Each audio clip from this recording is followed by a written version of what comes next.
زدني علما رب اشرح لي صدري ويسر لي امري واحلل عقدة من লিসানি ইয়াফকাহু কাওলি। আল্লাহ সুবহানাহু ওয়া তাআলা আমাদের প্রত্যেকের জ্ঞানকে বর্ধিত করে দিক। আমরা যেন সঠিক নিয়তে সঠিক জায়গায় এবং যেভাবে কাজ করলে আল্লাহ সুবহানাহু ওয়া তাআলা খুশি হবেন তার সন্তুষ্টি অর্জন করতে পারবো সেভাবে যেন আমাদের প্রত্যেক কাজকে কাজে লাগাতে পারি। আমিন।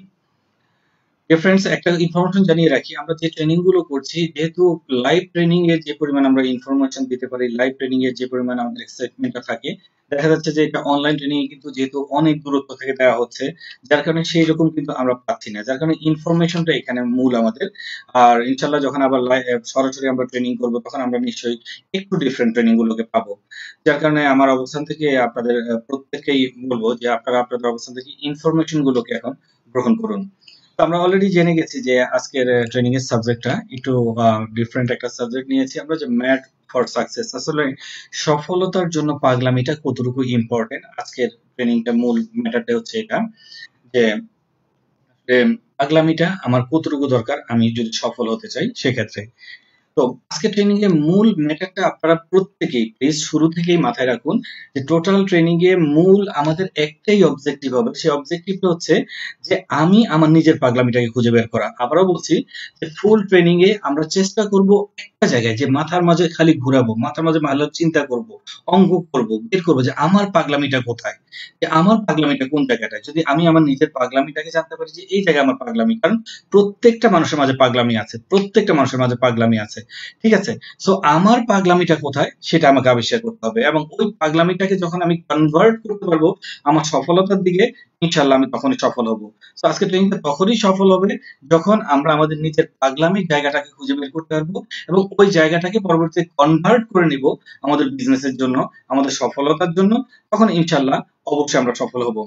এই ট্রেনিংটি করাতে গিয়ে কিছু মেমোরিজ মনে পড়ে, যে একটা মেমোরি হচ্ছে যেরকম আমি যখন এই ট্রেনিংটি সিলেটে করাই তখন আমার জানা ছিল না, ট্রেনিং শেষে জানলাম যে ওখানে বাংলাদেশের স্বনামধন্য একজন মানসিক যে রোগীর ডাক্তার উনি ছিলেন, সাইকোলজিস্ট ছিলেন।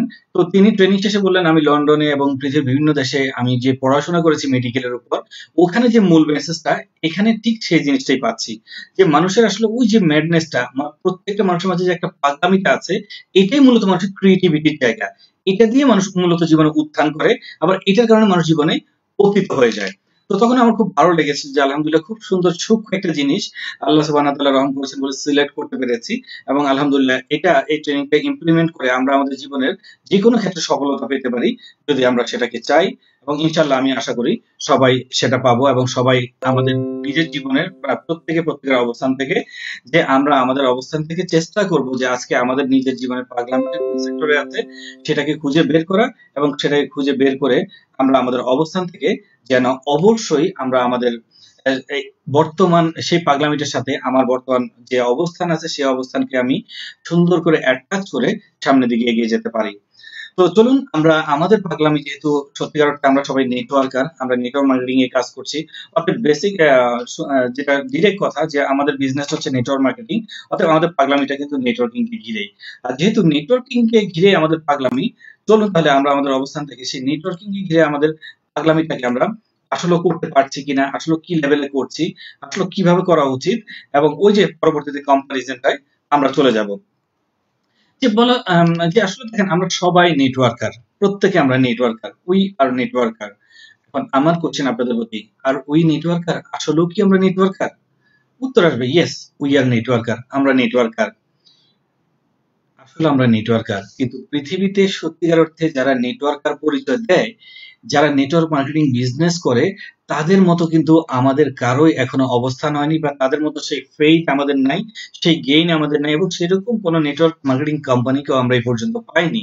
বাট আলহামদুলিল্লাহ আল্লাহ সুবহানাহু ওয়া তাআলার রহমত, এবং আলহামদুলিল্লাহ বলবো কৃতজ্ঞতা আমাদের অনারেবল সিইও এবং ম্যানেজিং ডিরেক্টর জনাব Anwar H royal Rana sir, যিনি ফার্স্ট ঠিক গোটা ওয়ার্ল্ড যেই সেক্টরে যেভাবে সুন্দর করে নেটওয়ার্ক মার্কেটিং কে এস্টাবলিশ করার জন্য যে সলিড পদ্ধতি অবলম্বন করেছে, নিজস্ব প্রোডাক্ট, নিজস্ব ফ্যাক্টরি, ঠিক আছে, নিজস্ব বিপণন ব্যবস্থা, আলহামদুলিল্লাহ সেভাবে কিন্তু আমরা এগিয়ে যাচ্ছি, এবং ইনশাআল্লাহ আশা করি গোটা পৃথিবীর বুকে আমরা নেটওয়ার্কার হিসেবে ইনশাআল্লাহ আগামী 2 বছর 3 বছর 5 বছর পর পরিচয় দিতে পারবো। একটা জিনিস অবশ্যই মাথায় রাখবেন, পৃথিবীতে আজকে যারা বড় বড় নেটওয়ার্কার হিসেবে পরিচিত দেয় প্রত্যেকে প্রত্যেকেরই কিন্তু ক্যারিয়ারের বয়স 20 বছর, 25 বছর, 30 বছর, 15 বছর। বাট আমাদের দেশে তো কোনো কোম্পানিকে আমরা এখন পর্যন্ত 20 বছর নিয়ে যেতে পারিনি। তো কি পারিনি এটা ব্যাপার না, বাট ইনশাআল্লাহ এখন থেকে পারবো, সেই লক্ষ্যে এগিয়ে যাচ্ছি।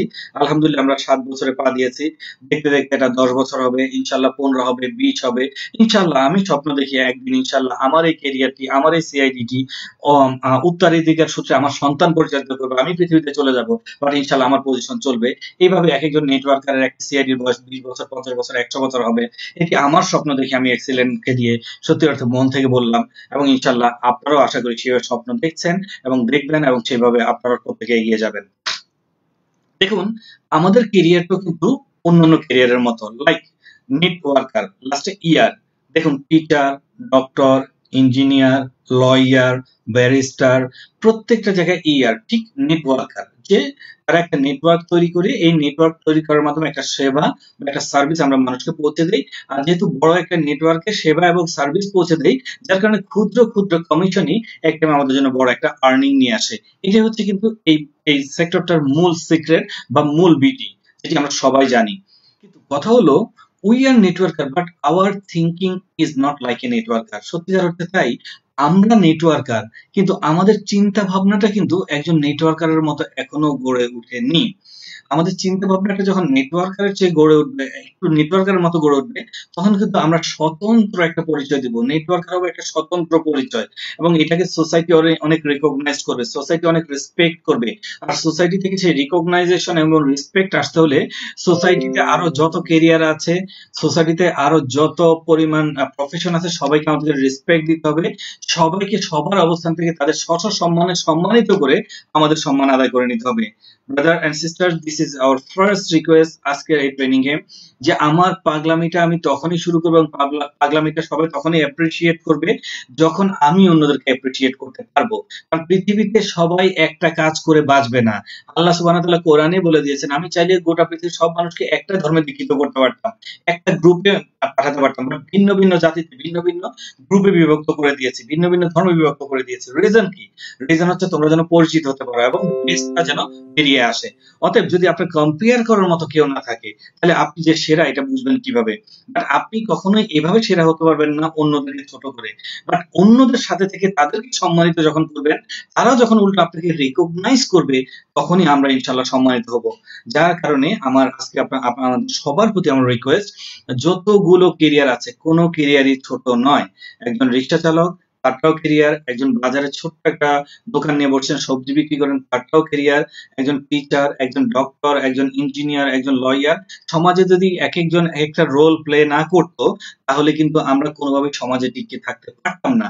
বাট এই যারা রোল প্লে করছেন, সবার সাথে সুন্দর একটা ভালোবাসার নেটওয়ার্ক তৈরি করে তাদেরকে এক্সিলেন্ট সার্ভিস প্রদান করার মাধ্যমে আমরা কিন্তু আমাদের যে নেটওয়ার্কটা, এটাকে আরো সমৃদ্ধ করতে পারি, শক্তিশালী করতে পারি, এবং ইনশাআল্লাহ তাদের মাঝে অনেকে তাদের সেই কেরিয়ার থেকে যখন এই কেরিয়ারটাকে অনেক বেশি আনন্দ পাবে, এই কেরিয়ারটাকে যখন অনেক বেশি গুরুত্বপূর্ণ মনে করবে, তখন ইনশাআল্লাহ আমাদের কেরিয়ারটা আরো সম্মানিত হবে, আমরা সামনের দিকে আরো এগিয়ে যেতে পারবো।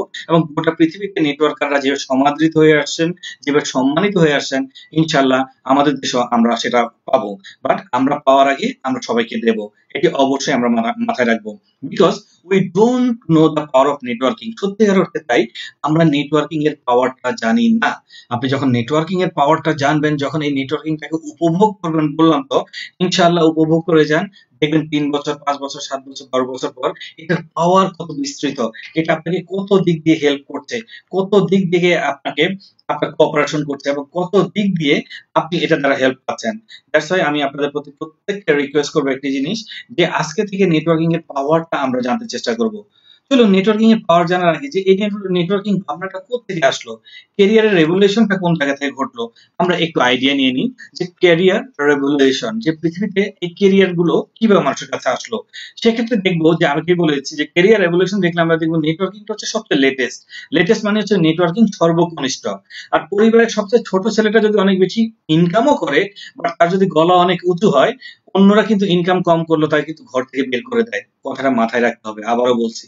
অথবা আপনি সবার জুনিয়র, আপনি সবার ছোট, সবাইকে সম্মান করে সবাইকে সবার ভালোবাসা নিয়ে আপনি কিন্তু অনেক বড় হতে পারবেন। আর পরিবারের ছোট ছেলেটা যখন সবার চেয়ে ভালো অবস্থানে থেকেও সবাইকে সম্মান দেবে, তখন সবাই কিন্তু গর্ব করে বলবে আমাদের ছোট ছেলে আজকে এটা করেছে, আমাদের ছোট ছেলে আজকে ওটা করেছে। তখন কিন্তু সবাই আপনাকে মাথায় তুলে নাচবে, বুকে নিয়ে রাখবে। তো নেটওয়ার্কাররা ইনশাআল্লাহ, আমি আশা করি সবাই সেটা পারবো। চলুন ক্যারিয়ার রেভলিউশনটা দেখি। বলা হচ্ছে, দেখুন, সৃষ্টির শুরুতে দেয়ার ওয়াজ নো কেরিয়ার। আমরা যেটা জানি ছোটবেলায় ক্লাস 9-10-এ, আমি বর্তমান তো জানি না যেহেতু আমাদের পাঠটা অনেক আগে চুকিয়ে এসেছি, যে আমরা পড়েছিলাম এরকম মনে পড়ে ক্লাস 7, 8, 9, 10-এ যে মানুষের শুরুতে, সৃষ্টির শুরুতে মানুষ গুহায় বসবাস করত। তখন মানুষের কোনো কেরিয়ার ছিল না। মানুষ তার গুহার চারপাশে যে ফলমূল পেত সেগুলো খেত, দেন পশু পাখি শিকার করতো, এইভাবে চলতো। আসলেও তাই, first there was no career. মানুষ নির্দিষ্ট একটা অবস্থানে গুহায় অবস্থান করতো এবং তার চারপাশে যা পেত তাই খেত। খুব বেশি দূরে যেত না যদি বন্য প্রাণীরা আক্রমণ করে, যদি তার কোনো ক্ষতি হয়, বা সে যদি ফিরে আসতে না পারে বিভিন্ন চ্যালেঞ্জের কারণে। তো এইভাবে কিন্তু মানুষের ফার্স্ট সৃষ্টির শুরুটা এইভাবে হলো। যখন এখানে হলো, দেখুন ক্রিয়েটিভিটি কিভাবে আসে। তখনই কিছু মানুষ দেখলো আমি খেয়ে ফেলছি, আমার চারপাশের খাবারগুলো আস্তে আস্তে শেষ হয়ে যাচ্ছে, আর এই খাবারের যে বীজগুলো আমি ফেলে দিচ্ছি সেখান থেকে তো আবার গাছ গজাচ্ছে, আবার চারা হচ্ছে, আবার সেখান থেকে তো আবার ফল হচ্ছে। So this is not a bad idea. আমি আমার চারপাশে এই বীজগুলোকে সুন্দর করে আমি জমি পরিষ্কার করে আমি একটু চাষাবাদ করি। দেখুন কিভাবে পার্থক্য তৈরি হয়ে গেল। ওই যে কিছু মানুষ মনে করলো আহারে কত বোকা, যেখানে একটু হেঁটে গেলে খুঁজে খুঁজে আমি খাবার পাচ্ছি, সেখানে কষ্ট করে আবার চাষবাস করবো, এর চেয়ে ভালো গুহাতে ঘুমিয়ে থাকি, আমি ঘুরে বেড়াই, আর দিন শেষে আমি তো খাবার পাবোই। আর আরেকটা গ্রুপ, সে ঘুমিয়ে না থেকে, ঘুরে না বেরিয়ে, খাবার ফ্রি সংগ্রহ না করে সে নিজে জমিকে প্রশস্ত করতে লাগলো, চাষাবাদ করতে লাগলো, তার শস্য বাড়তে লাগলো। তো দেখুন, যেটা আমরা ওই একটা গল্প জানি, যেটা শিব খেরার গল্পে, যে একটা পাখি তার একটা পালক দিয়ে প্রতিদিন সে খাবার নিত, এবং নিতে নিতে একদিন দেখে তার শরীরের সব পালকই শেষ। যখন পালক শেষ হয়ে গেল, সে কিন্তু আর উঠতেও পারলো না, যেহেতু তার পালক নেই, তাকে পালকের বিনিময়ে কেউ খাবারও দিল না, এবং একটা সে না উঠতে পেরে না খেয়ে কিন্তু মারা গেল। ঠিক একইভাবে গুহাবাসীগণ যখন এইভাবে ফ্রি খাবার প্রকৃতিতে খুঁজতে খুঁজতে খেতে খেতে তাদের চারপাশে খাবার শেষ, এখন তো তারা খাবার পাচ্ছে না। আর অতীতে যারা ক্রিয়েটিভ, তারা যেহেতু শস্য দানা বপন করেছিল, তাদের কিন্তু এখন অনেক বড় জমি হয়ে গেছে। এভাবে তারা জমির পর জমি দখল করলো, যেখান থেকে আস্তে আস্তে জমিদার শব্দটা চলে আসলো। সো কেরিয়ার দেখুন কিভাবে ফার্স্ট আসলো মানুষের মাঝে। তখন ফার্স্ট মানুষের মাঝে এক্সচেঞ্জ করতে শুরু করলো। ওকে, আমাদের ফসল শেষ, আমাদের প্রাণী আছে, তখন বললো ঠিক আছে, তুমি 2টা গরু নাও, আমাকে ধান দাও বা ভুট্টা দাও বা গম দাও, রাইট? এভাবে কেউ এক্সচেঞ্জ প্রথা, যেটা জানি পৃথিবীর প্রথম কেরিয়ার ছিল বিনিময় প্রথা, মানুষ মানুষের সাথে বিনিময় করত। কেউ পশু পাখি দিয়ে খাবার নিত, কেউ শস্য দিয়ে পশু পাখি নিত। এ ফার্স্ট এক্সচেঞ্জ বা বিনিময় প্রথা চালু হলো। এবং এই এক্সচেঞ্জ চলতে চলতে একটা টাইমে দেখা গেল যে এক্সচেঞ্জ করার তো মাধ্যম লাগবে, আমার তো প্রোডাকশন লাগবে, আমি কোথা থেকে এক্সচেঞ্জ করবো যখন না থাকে। এই ফাঁকে কিছু মানুষ আরো মনোযোগী হয়ে গেল, ওই ছোট ছোট যে শস্য গাছ থেকে আস্তে আস্তে এগ্রিকালচারের প্রতি ঝুঁকে পড়লো, আস্তে আস্তে চাষাবাদের প্রতি ঝুঁকে পড়লো। আর যখনই চাষাবাদের প্রতি ঝুঁকে পড়লো, যারা ওই ফ্রি খেত আর ঘুমোতো, তারা দেখলো আমাদের তো খাবার নাই, তখন ওই যারা চাষাবাদ করে তাদের কাছে যেতে লাগলো যে আমাকে হেল্প করো, আমি তো ইয়ে করতে চাই। তখন ওই যারা এগ্রিকালচার হলো, তারা আস্তে আস্তে বিজনেস শুরু করলো, ছোট ধরনের বড় ধরনের, আস্তে আস্তে এইভাবে তাদের মধ্যে, যেটা জানেন, ধাতব মুদ্রা চালু হলো, কড়ি চালু হলো, এবং আস্তে আস্তে বিভিন্ন মুদ্রার প্রচলন হলো। এবং এই যখন বিজনেস শুরু করলো, তখন দেখলো এই লোকগুলো যে আমি তো একা বিজনেস চালাতে পারছি না, আমার তো কিছু মানুষের হেল্প দরকার। তখন ওই যে বসে থাকা ওই অলস ব্যক্তিগুলো, তাদেরকে তখন, যেটা গোলাম হিসেবে, বা যাদের, যেটা আমরা জানি যে আদিকালে প্রচলিত দাস প্রথা প্রচলিত ছিল, দাস হিসেবে মানে চাকর বা চাকরি হিসেবে তাদেরকে দিল। আমি কিন্তু বর্তমান চাকরিকে অবহেলা করছি না, অসম্মান করছি না। আমার বাবাও জব করেছে, আমি নিজেও জব করেছি, আমি জবকে অবশ্যই সম্মান দিচ্ছি, বাট আমি ওই সময়টাকে বোঝানোর জন্য বলছি যে ওদের বিজনেসটাকে পরিচালনা করার জন্য এবার তখন জব সিস্টেমটা চলে আসলো, যে তুমি এত ঘন্টা যদি আমার এখানে হেল্প করো, তাহলে দিন শেষে তুমি এভাবে পাবে। অতএব ওই স্বাধীন মানুষগুলোর স্বাধীনতা কিন্তু আস্তে আস্তে হারিয়ে গেল। তখন আস্তে আস্তে দাস প্রথা চলে আসলো, মানুষের মাঝে রিটায়ারমেন্ট স্যাটিসফ্যাকশন ঢুকিয়ে দেওয়া হলো, যে তুমি রিটায়ার করলে এত পাবে, অর্থাৎ সারা জীবন তুমি কাজ করে যাও। মানুষের জীবন থেকে এন্টারটেনমেন্টটা হারিয়ে গেল, মানুষ যখন তখন যা ইচ্ছা করবে সেই শখটা হারিয়ে গেল। এবং এখান থেকে পরবর্তীতে আপডেটেড হয়ে আসলো ট্রেডিশনাল ব্যবসা। যেটিকে বর্তমানে আমরা খুব ভালোভাবে চিনি, গোটা বিশ্বব্যাপী চিনি, যে ট্রেডিশনাল বিজনেস। যে মানুষ তার প্রোডাকশন করছে, এই প্রোডাক্টটা মানুষের কাছে পৌঁছে দেবে। যখন এই প্রোডাকশন মানুষের কাছে পৌঁছে দেবে, তখন মানুষ মাধ্যম হিসেবে বেছে নিল বিজ্ঞাপনকে, যেটি আমরা বর্তমান সময়ে দেখি যে বিজ্ঞাপন ট্রেডিশনালে প্রচুর বিজ্ঞাপন প্রচারিত হচ্ছে, এবং যে প্রোডাক্টের বিজ্ঞাপন আমরা যতটুকু দেখছি, জানছি, শুনছি, তখন আমরা সেটিকে নিচ্ছি। বাট অনেক ক্ষেত্রেই বর্তমান সময়ে এসে দেখা গেছে বিজ্ঞাপনে আমরা যা যা দেখি, যা যা শুনি, প্রোডাক্টটি কেনার পর সেই পরিমাণ গুণগত মান পাই না। যার কারণে 1950 দিকে ডক্টর কার্ল রেইনবার্গ তিনি চিন্তা করলেন যে আসলে মানুষ প্রোডাক্টের কথা যেভাবে বলে, মানুষ শোনে, ওইভাবে তো পায় না। সেক্ষেত্রে ভালো আমি ডাইরেক্ট মানুষকে প্রোডাক্ট দিব, নিয়ে প্রোডাক্টটা নিয়ে মানুষ যদি আমার কথা এবং প্রোডাক্টের কাজে মিল পায়, স্যাটিসফাইড হয়, তখন মানুষকে বলবো তুমি এবার নিজেই বিজ্ঞাপন করো। তাহলে মানুষের মাধ্যমে যখন বিজ্ঞাপন হবে, আমার প্রোডাক্টটা সেল হবে। যেহেতু আমি টেলিভিশনে বা কোনো মাধ্যমে বিজ্ঞাপন দিলে আমার খরচ হতো, যেহেতু এই মানুষগুলো বিজ্ঞাপনের কাজ করবে, অর্থাৎ এদেরকে বিপণনের জন্য আমি ছোট ছোট একটা কমিশন দিব। অর্থাৎ এদের দ্বারা সুন্দর একটা নেটওয়ার্ক তৈরি হবে, এবং এই নেটওয়ার্কে প্রত্যেকটা মানুষের কাছে দায়বদ্ধ থাকবে। আর প্রোডাক্টের কোয়ালিটি ভালো না হলে কোনোভাবে এই প্রোডাক্ট চলবে না। আর একটা মানুষ তার সামাজিক অবস্থানের কথা চিন্তা করে কাউকে মিথ্যা কথা বলতে পারবে না, কারণ সে যখন প্রোডাক্টটা দিবে, প্রোডাক্টের কথা বলবে, যাকে বলবে, সে যদি প্রোডাক্টটা নিয়ে উপকার না পায়, তাহলে এই মার্কেটটা চলবে না। অতএব এইভাবে মিস্টার কার্ল রেইনবার্গ, যিনি 1950 থেকে ফার্স্ট শুরু করেছিলেন এই সিস্টেম, নেটওয়ার্ক মার্কেটিং সিস্টেম, যেটি ওয়ার্ল্ডের সবচেয়ে latest system. So brother and sisters, আমরা একটা কথা কিন্তু ক্লিয়ারলি বুঝতে পারছি যে এই নেটওয়ার্ক সিস্টেম শুরু করার জন্য সর্বপ্রথম গুরুত্বপূর্ণ যেটি, সেটি হচ্ছে গ্রহণযোগ্য আপনার নিজস্ব প্রোডাক্ট থাকতে হবে। এবং সেই প্রোডাক্ট যখন আপনি যে কথাগুলো বলছেন, সেই কথায় কাজে মানুষ মিল পাবে, মানুষ উপকৃত হবে, সে তার স্যাটিসফ্যাকশনটা, ভালো লাগাটা তার নেটওয়ার্কে ছড়িয়ে দেবে। এবং যেহেতু ছড়িয়ে দেওয়াটা তার কোম্পানির জন্য একটা কাজ হচ্ছে, যার কারণে কোম্পানি তাকে তার পার্টনার মনে করে তাকে একটা সেলস কমিশন দিবে। এইভাবে কিন্তু network marketing business world wide চলে এসেছে।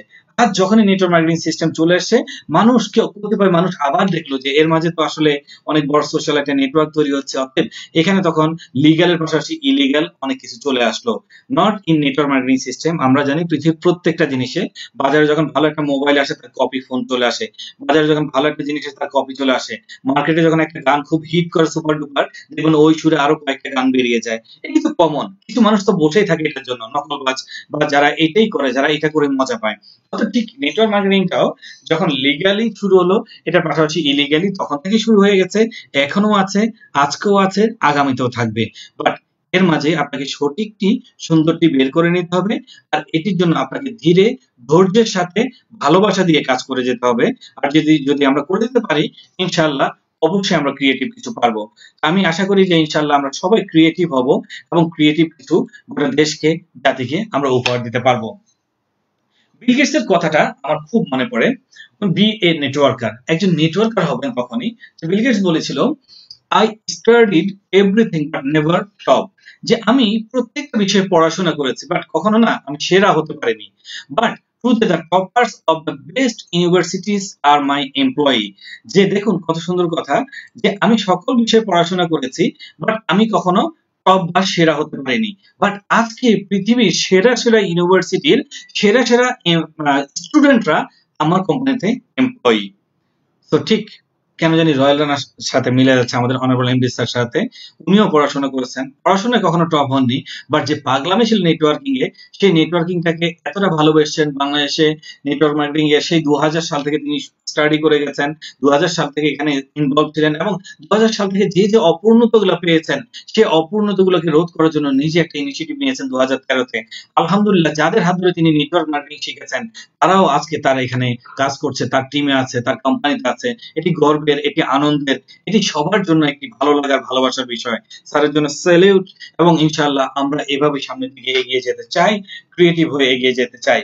আর যখন এগিয়ে যেতে চাই, অবশ্যই আমাদেরকে মনে রাখতে হবে, আমাদের মাঝে সফলতার জন্য, সেই সফলতার জন্য আমাদের ম্যাডনেস থাকতে হবে। Be a mad for your success, যে আপনাকে একজন পাগল হতে হবে আপনার সেই সফলতার জন্য। আবারও বলছি, পাগল কিন্তু আমরা এই জন্য হবো না যে আজকে থেকে আমরা পাগল হয়ে গেলাম, এটা পাগল নয়। আমরা পাগল হতে চাচ্ছি এই জন্য যে আমি আমার পাগলামিটাকে খুঁজে বের করব, আমার পাগলামিটাকে খুঁজে বের করে আমি আমার সাথে, আমার বর্তমান অবস্থানের সাথে আমি ইনভলভ করে দেব। তো সকলে কি আমরা রেডি আছি আমাদের পাগলামিগুলো খুঁজে নেওয়ার জন্য? আমি জাস্ট সবার কমেন্ট চাচ্ছি, আমরা যারা এখানে আছি আমরা প্রত্যেকে কি আমরা প্রস্তুত আছি আমাদের পাগলামিটাকে খুঁজে নেওয়ার জন্য লিডার্সরা?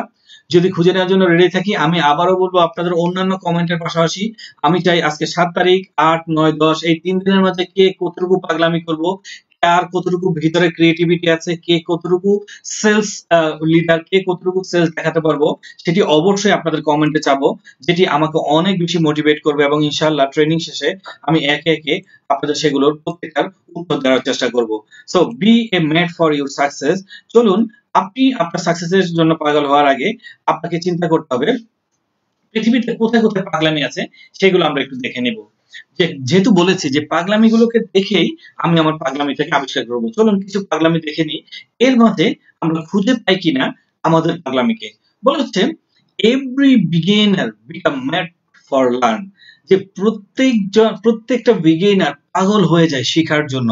চিন্তা করুন, আপনি আপনার জীবনে যখন প্রথম কোনো কিছু শিখেছিলেন, কেবল ছিল সেটা পাগলামি।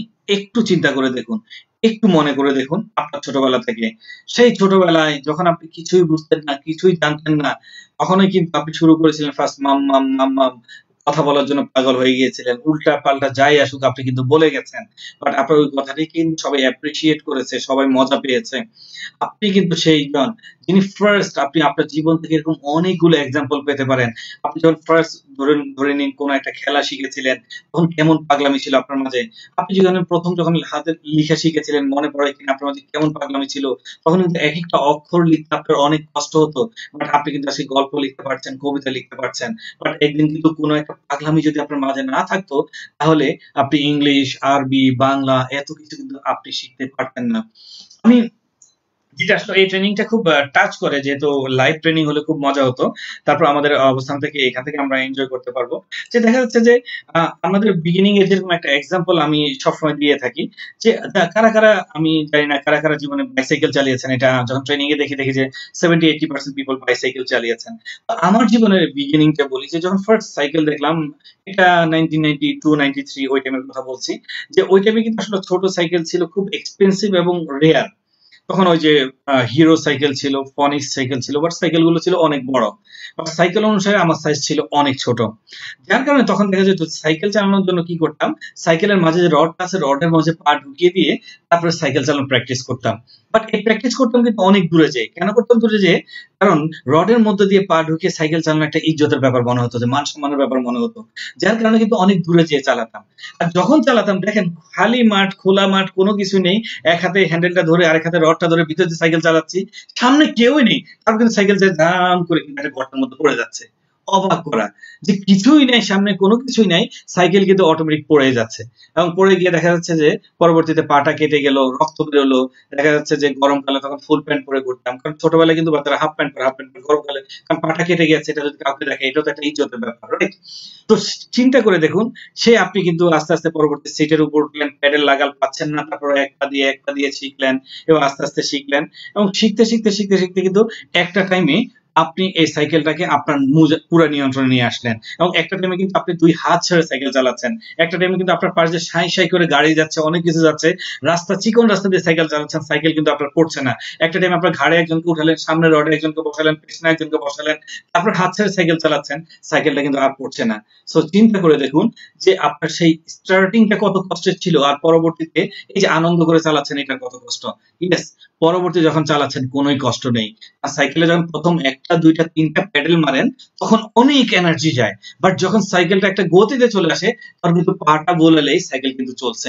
Brother and sister, trust me, ওই শুরুর পাগলামিটা ছিল বলেই, পা কেটে গেছে, ছিলে গেছে, থেমে যাননি বলেই আপনি কিন্তু একদিন উঠতে পেরেছেন, আপনি অনেককে নিয়ে উঠতে পেরেছেন। একইভাবে আপনি আপনার বিজনেস শুরু করেছেন। মনে রাখবেন, আজ একজন স্টারের জন্য বিজনেসটা কোনো ম্যাটার না, তার অবস্থান দেখেই যে কেউ জয়েন করে ফেলবে। বাট ওই স্টার যখন বিজনেস শুরু করেছিল, ওইটা ছিল তার জন্য বড় ম্যাটার। তখন কিন্তু তাকে অনেক কষ্ট করে কাঠখড় পুড়িয়ে 10 জনকে 20 জনকে প্রেজেন্টেশন দেখিয়ে, মানুষ বুঝতে চায় না, মিস আন্ডারস্টুড হয়, এবং এটার জন্য তথাকথিত নেটওয়ার্কাররাই দায়ী। এবং ইনশাল্লাহ আমরা এক্সিলেন্ট নেটওয়ার্কাররা ইনশাল্লাহ সেই ড্রাইভারটাকে দূর করব। ইনশাল্লাহ সবার মাঝে ভালোবাসার বন্ধন তৈরি করব, সবার মাঝে একটা সুন্দর গ্রহণযোগ্যতা ইনশাল্লাহ আমরা তৈরি করব। আমি আশা করি সবাই আমার সাথে আছেন এবং সবাই ইনশাআল্লাহ একত্রে আমরা সেটা পারবো। সো স্টার্টিং এ আমাদেরকে অনেক কষ্ট করতে হবে, পরিবেশের সাথে কষ্ট করতে হবে, গেস্টের সাথে কষ্ট করতে হবে, আমাকে প্রোডাক্ট বুঝতে হবে, আমাকে ট্রেনিং করতে হবে, আমাকে কত কিছু যে করতে হবে। বাট যখন ইনশাআল্লাহ আমি একজন ডিএম হয়ে যাব, যখন আমি একজন স্টার হয়ে যাব, তখন অনেক কিছুই করতে হবে না, অটোমেটিক সবকিছু হবে। এটাই কিন্তু নিয়ম, এটাই বাস্তবতা, এটাকে নিয়ে আমাদেরকে আগাতে হবে। আমি আশা করি অবশ্যই আমরা এই পাগলামিটাকে মাথায় নিলাম এবং আমার পাগলামি কোথায় আমরা খুঁজতে শুরু করে দিলাম। চলুন আরেকটা পাগলামিকে দেখি, যে পাগলামি হচ্ছে ইউনিভার্সাল পাগলামি, যেটি হচ্ছে a mother become mad for a baby. যে একজন মা তার বেবির জন্য, তার বাচ্চার জন্য কতটুকু পাগল থাকে একটু চিন্তা করে দেখুন। একটা মেয়ে বলা হয় তার মানে মাতৃত্বই তাকে একজন মেয়েকে পূর্ণতা দান করে, এবং মাতৃত্ব বা একজন মায়ের মাতৃত্ব যে কতটা সম্মানের এবং কতটা কষ্টের, কতটা স্যাক্রিফাইসের, এটা স্বয়ং যিনি সৃষ্টি করেছেন তিনি বুঝেছেন বলেই সেই মায়ের পায়ের নিচে সন্তানের বেহেশত রেখেছেন। এটা বুঝেছেন বলেই সেই সৃষ্টিকর্তা আমাদের মহান রব্বুল আলামিন মাদেরকে সবচেয়ে বেশি সম্মান দিয়েছেন। একটু চিন্তা করে দেখুন সেই মায়ের পাগলামিটা, যে কতটুকু পাগল হলে তিনি চিন্তা করেন তার মাঝে আরেকটি প্রাণ আসবে, সে একদিন পৃথিবীতে আসবে, হাসবে, যার জন্য তার কিন্তু চিন্তা নেই যে, আপনি জানেন প্রত্যেকটা মেয়ে তার যে ফিগারটি রয়েছে সেটিকে বিসর্জন দিয়ে দেয় যখন তার বাচ্চাটি হয়, এটি খুবই স্বাভাবিক। বাট তিনি কিন্তু তার ফিগারের কথা চিন্তা করেন না, তিনি তার সৌন্দর্যের কথা চিন্তা করেন না, তিনি চিন্তা করেন তার বেবির কথা। এবং চিন্তা করেন 1 মাস, 2 মাস, 3 মাস, 4 মাস, 6 মাস, 8 মাস, এই যে মা যখন বাচ্চা তার গর্ভে বেড়ে ওঠে, এই টাইমে মা কিন্তু তার সকল শখকে স্যাক্রিফাইস করে, যেটি গত ট্রেনিং আমরা জেনেছি। তার টোটাল আশা আকাঙ্ক্ষাকে নির্ভর করে যে তার বাচ্চা নির্ভর, তার নিজস্ব কোনো উইশ থাকে না। তার বাচ্চার জন্য যেটা ভালো সেটা তিনি খাচ্ছেন, তার বাচ্চার জন্য যেটা করা ভালো সেটাই তিনি করছেন, সেইভাবেও কিন্তু দিনকে দিন তিনি পার করছেন। এবং লাস্ট টাইমটা একটু চিন্তা করুন, যখন চারপাশে সবাই আনন্দিত, সবাই একটা সুসংবাদ শোনার অপেক্ষায় আছে, কি হয়েছে, মোটামুটি 10 মাসের কাছাকাছি চলে গেছে, এই মা কিছুদিনের মধ্যে তার সন্তানকে প্রসব করবেন, সবার মাঝে কত আনন্দ, কি রাখবেন, বাচ্চার নাম ছেলে হবে নাকি মেয়ে হবে, কত চিন্তা, কত কিছু বাজার করে রাখছে। বাট এই মা তখন প্রস্তুতি নিচ্ছেন যে, আল্লাহ যদি আমাকে পৃথিবী থেকে নিয়েও যাও, আমার সন্তানকে তুমি নিও না, আমার নিজের জীবনের বিনিময় হলো আমার সন্তানকে তুমি সুস্থ রেখো। আমরা সবাই জানি পৃথিবীর প্রত্যেকটা মা যখন তার সন্তান জন্ম দেওয়ার জন্য রেডি হন, তিনি তার মুরব্বীদের কাছে, তার তার মুরব্বীদের কাছে, তার ফ্যামিলির কাছে, সবার কাছে, তার হাজবেন্ডের কাছে মাপ চেয়ে যান। কারণ প্রত্যেকটা মাই জানেন তিনি ফিরতেও পারেন, নাও ফিরতে পারেন।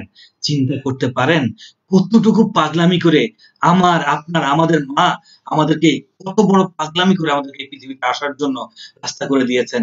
সেই মায়ের জন্য কতটুকু কৃতজ্ঞতা, কতটুকু ভালোবাসা আমাদের প্রদান করা উচিত, ইনশাআল্লাহ আমরা করব। সায়েন্স বলে একজন মা যখন একজন সন্তানকে জন্ম দেন, ওই মা তখন যে পরিমাণ প্রেসার নেন, সেই পরিমাণ প্রেসার একজন পূর্ণ বয়স্ক পুরুষ মানুষকে যদি দেওয়া হয়, তার পাঁজরের হাড়টি কমসে কম 43 বার ভাঙা সম্ভব। জাস্ট ইমাজিন করুন, একটা মানুষের তার পাঁজরের হাড়গুলো 43 বার 43 টাইমস কমসে কম ভেঙে যাবে, এত পরিমাণ প্রেসার নিয়ে মা তার সন্তানকে পৃথিবীতে আমন্ত্রণ জানান। তারপর আল্লাহ তাআলা যখন মাকে সন্তানকে দুজনকেই সুস্থ রাখেন, এত বেদনা, এত কষ্ট, কোনো কিছু মনে না রেখে সন্তানের চেহারাটা দেখে তিনি সবকিছু ভুলে যান। ব্রাদার এন্ড সিস্টার্স, আপনিও গতকালকে ট্রেনিংও বলেছি, সেই সফলতাকে আপনারও জন্ম দিতে হবে, সেই সফলতার আপনাকেও জনক হতে হবে। আপনার সফলতাটার জন্য আপনাকে এইভাবে স্যাক্রিফাইস করতে হবে, এইভাবে প্রস্তুত থাকতে হবে। এবং ইনশাআল্লাহ যত দুঃখ, যত কষ্ট আসুক, যত বাধাই আসুক, আপনি যদি সঠিক পথ থাকেন, আপনি যদি সততার সাথে বিজনেস করে যান, আপনি যদি অপরকে স্যাটিসফাইড করে এগিয়ে যান, ইনশাআল্লাহ অনেক কষ্টের পর মা যেরকম সন্তানকে দেখলে তার সকল কষ্ট ভুলে যায়, ইনশাআল্লাহ একদিন সফলতার মঞ্চে আপনিও একদিন আপনার সফলতার কাহিনী আমাদেরকে বলবেন, আমরা শুনবো, আমাদের চোখ দিয়ে পানি চলে আসবে। বাট ইনশাআল্লাহ সেদিন আপনার মুখে হাসি থাকবে, আপনি হাসবেন, ইনশাআল্লাহ আমরা কাঁদবো। আমি চাই এরকম একটি দিন আপনাদের প্রত্যেকের কাছ থেকে দেখতে, এবং ইনশাআল্লাহ অবশ্যই আমরা দেখবো। চলুন যে সন্তান জন্ম দিল সেই সন্তানকে নিয়ে, একটা চাইল্ডকে নিয়ে কথা বলি, কারণ আমরাও একদিন চাইল্ড ছিলাম, আমরা একদিন ছোট ছোট বাচ্চা ছিলাম। চিন্তা করুন, আমার আপনার প্রত্যেকের জীবনে তো আমরা এই পাগলামিটা করে আসছি। আমরা তো আসলে পাগল অবশ্যই, আগে ছিলাম প্রত্যেকটা সেক্টরের পাগল, আর যখন পরিপূর্ণ হয়ে পাগলামি করার সময় এখন হয়ে গেছি আমরা অলসতার পাগল, এখন হয়ে গেছি আমরা এক্সকিউজের পাগল, এখন আমরা হয়ে গেছি জাস্ট পালিয়ে বেড়ানোর পাগল। সামনের দিকে আসতে হবে, ভেঙে ফেলুন জড়তা। বলা হচ্ছে a child become mad for work. চিন্তা করুন আপনার সেই ছোটবেলায় আপনি কতবার পড়ে গেছেন, পড়ে গিয়ে কাঁদছেন, পা ছিলে গেছে, পা থেকে রক্ত বেরিয়েছে, পা ফুলে গেছে, বাট আপনি কিন্তু ওই কেটে যাওয়া পা নিয়ে, রক্ত ঝরা পা নিয়ে আবার দাঁড়িয়েছেন।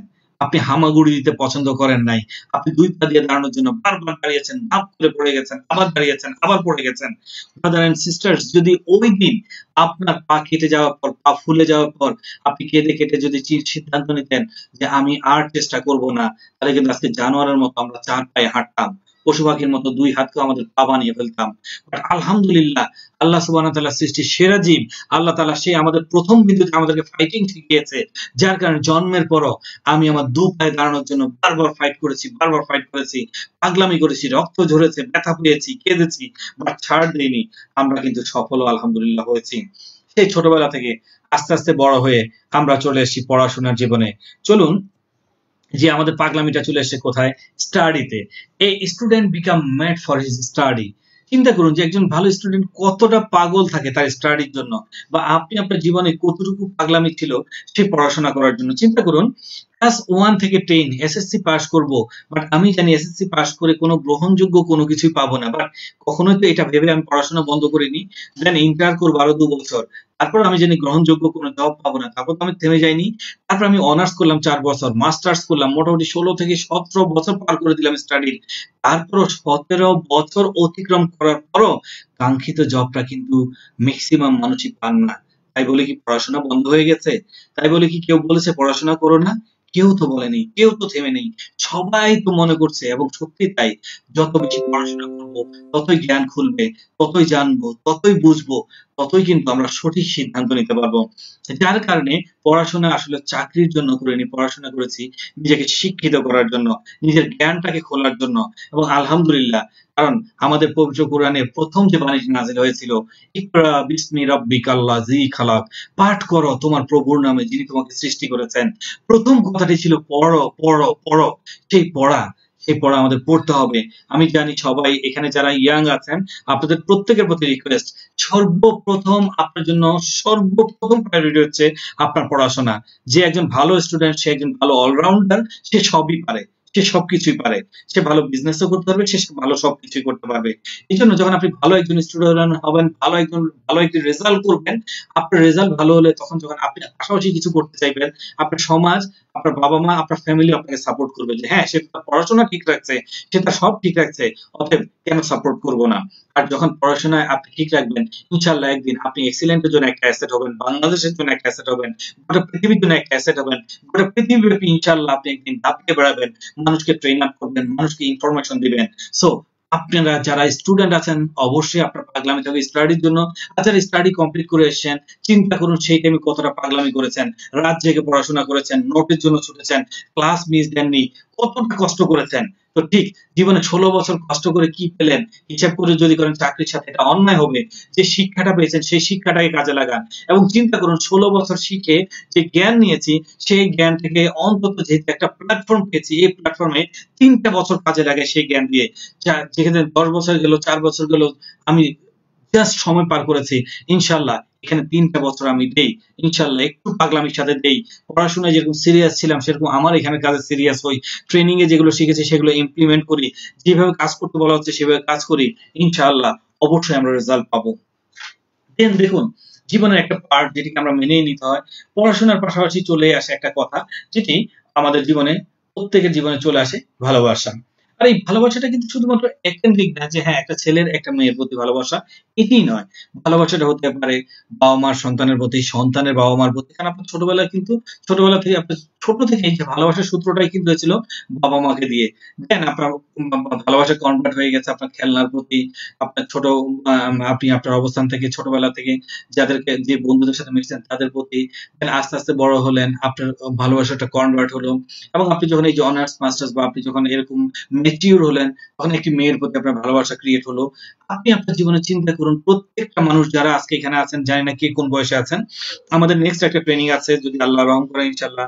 ওই ট্রেনিংটা যেভাবে আমরা অডিটোরিয়ামে দিই, হয়তো তার 20% হলেও দিতে পারবো ইনশাআল্লাহ। হাউ টু লাভ, কিভাবে ভালোবাসতে হয়, সেখানে এই সেন্টেন্সটার অনেক কিছু পাবেন, যে ভালোবাসার জিনিসটা নিয়ে আমাদের একটা ট্রেনিং আছে। এখানে খুব বিস্তারিত বলবো না, বাট এইটুকু বলবো আমরা যারা জীবনে আজকে একটা পর্যায়ে এসেছি, একটু যদি পেছনে ফিরে তাকাই, প্রত্যেকেই দেখব প্রত্যেকের জীবনের একটা কষ্টের বা একটা বেদনার বা একটা কোন রকম একটা স্মৃতি রয়েছে, যেটা এই ভালোবাসা কেন্দ্রিক। বাট আল্লাহ সুবহানাহু ওয়া তাআলা ভালোবেসে মানুষকে সৃষ্টি করেছেন, ভালোবেসে বিশ্ব জাহান সৃষ্টি করেছেন, ভালোবাসা একটা পবিত্র শব্দ। সেটার জন্য কেনই বা মানুষের এত দুঃখ থাকবে? তাহলে কি আমরা সেটাকে সঠিকভাবে ইমপ্লিমেন্ট করতে পারিনি? আসলেও তাই। আমরা চিনিই নি, আমরা জানিই নি আসলে ভালোবাসাটা কি। দ্যাটস হোয়াই আমি আপনাদের প্রত্যেককে রিকোয়েস্ট করব, একটু চিন্তা করে দেখুন, একটা ছেলে একটা মেয়ের জন্য বা আপনার যে লাভিং ওয়ান বা আপনার ছোট সন্তানটার জন্য হোক, বাবা মার জন্য হোক, যেটার প্রতি আপনার জীবনে আপনি ভালোবাসার পাগলামি দেখিয়েছেন, একটু চিন্তা করে দেখুন ব্রাদার এন্ড সিস্টার, এই যে আপনি একটা ভালোবাসা দেখিয়েছেন, আপনার একটা নিখাত ভালোবাসা, যেটার জন্য আপনি রাতের পর রাত জেগেছেন, আপনি আপনার জীবনের সবচেয়ে এনার্জি দিয়েছেন, আপনি টাকাকে টাকা মনে করেননি, সময়কে সময় মনে করেননি, রাতের পর রাত চোখের জল ফেলেছেন, আপনি সর্বোচ্চ এনার্জি দিয়েছেন, এই যে কষ্ট, এই যে স্যাক্রিফাইস আপনি ভালোবাসার জন্য করেছেন, প্লিজ প্রত্যেককে বলছি, সেই ভালোবাসার যদি 50% অর্ধেকও আপনি আপনার কেরিয়ারকে দিতে পারেন, পাগলামিটা সেভাবে ভালোবাসতে পারেন, ইনশাআল্লাহ আপনি আপনার কেরিয়ারের সর্বোচ্চ জায়গায় যাবেন। আর যখন কেরিয়ারের সর্বোচ্চ জায়গায় যাবেন ইনশাআল্লাহ, যাদের জন্য একদিন কেঁদেছিলেন, এবার তারাই আপনার জন্য গর্বিত হবে, তারাই আপনার কাছে আসবে, এবং হয়তোবা তারা আপনাকে না পেয়ে কাঁদবে, বাট ইনশাআল্লাহ আপনাকে আর আফসোস করে কাঁদতে হবে না। দ্যাটস ওয়াই নিজেকে গড়ুন, নিজেকে ভালোবাসুন, নিজেকে এস্টাবলিশ করুন। আপনি যখন এস্টাবলিশ হবেন, আপনি আপনার বাবা মার জন্য গর্বের হবেন, আপনার স্ত্রীর জন্য গর্বের হবেন, সন্তানের জন্য, আপনার সোসাইটির জন্য, আপনার আপনার এরিয়ার জন্য, আপনার কান্ট্রির জন্য, গোটা পৃথিবীর জন্য, এবং যে আপনাকে ভালোবাসে তার জন্য তো অবশ্যই আপনি গর্বের কারণ হবেন। আর যদি আপনি নিজেকে না গড়তে পারেন, যতই আপনি ইমোশন দেখান, যতই ভালোবাসা দেখান, আপনাকে ছেড়ে যেখানে সেটা সিকিউর মনে করবে, যেখানে তার ভালোবাসাটাকে সে মনে করবে মর্যাদাবান, সেখানে কিন্তু সব চলে যাবে। এটাই বাস্তবতা, এটাই সত্য। অতএব আপনাকে অ্যাপ্লাই করতে হবে। দেন পড়াশোনার পার্ট চুকালেন, এর পরবর্তীতে আমাদের যে পার্টটা চলে আসে চাকরি বাকরি বা কেরিয়ার, যেটি নিয়ে আমরা শুরুতে বলছি যে যেটি বর্তমান ট্রেডিশনে সবচেয়ে বড় ট্রেডিশন, সেটা হচ্ছে জব। চিন্তা করুন, একজন জব হোল্ডার বা একটা জব পাওয়ার জন্য একটা মানুষের কতটুকু পাগলামি থাকে। যে বিসিএস করার জন্য চিন্তা করুন, বিসিএস এর জন্য একটা মানুষ, যারা বিসিএস ক্যাডার হয়েছে তাদেরকে গিয়ে জিজ্ঞেস করলে বুঝতে পারবেন যে তারা কি পরিমাণ পড়াশোনা করেছে। যে একটা মানুষ তার প্রিভিয়াস 15-16 বছরে যা পড়াশোনা করে, চাকরি পাওয়ার জন্য চাকরির পূর্বে তার থেকে কিন্তু অনেক কঠিন পড়াশোনা করতে হয়। এবং শুধু তাই নয়, চাকরি পাওয়ার পরও সেই চাকরিটা ধরে রাখা, চাকরির প্রমোশন, সেটার জন্য তাকে কতটুকু পাগলামি করতে হয় একটু চিন্তা করে দেখুন।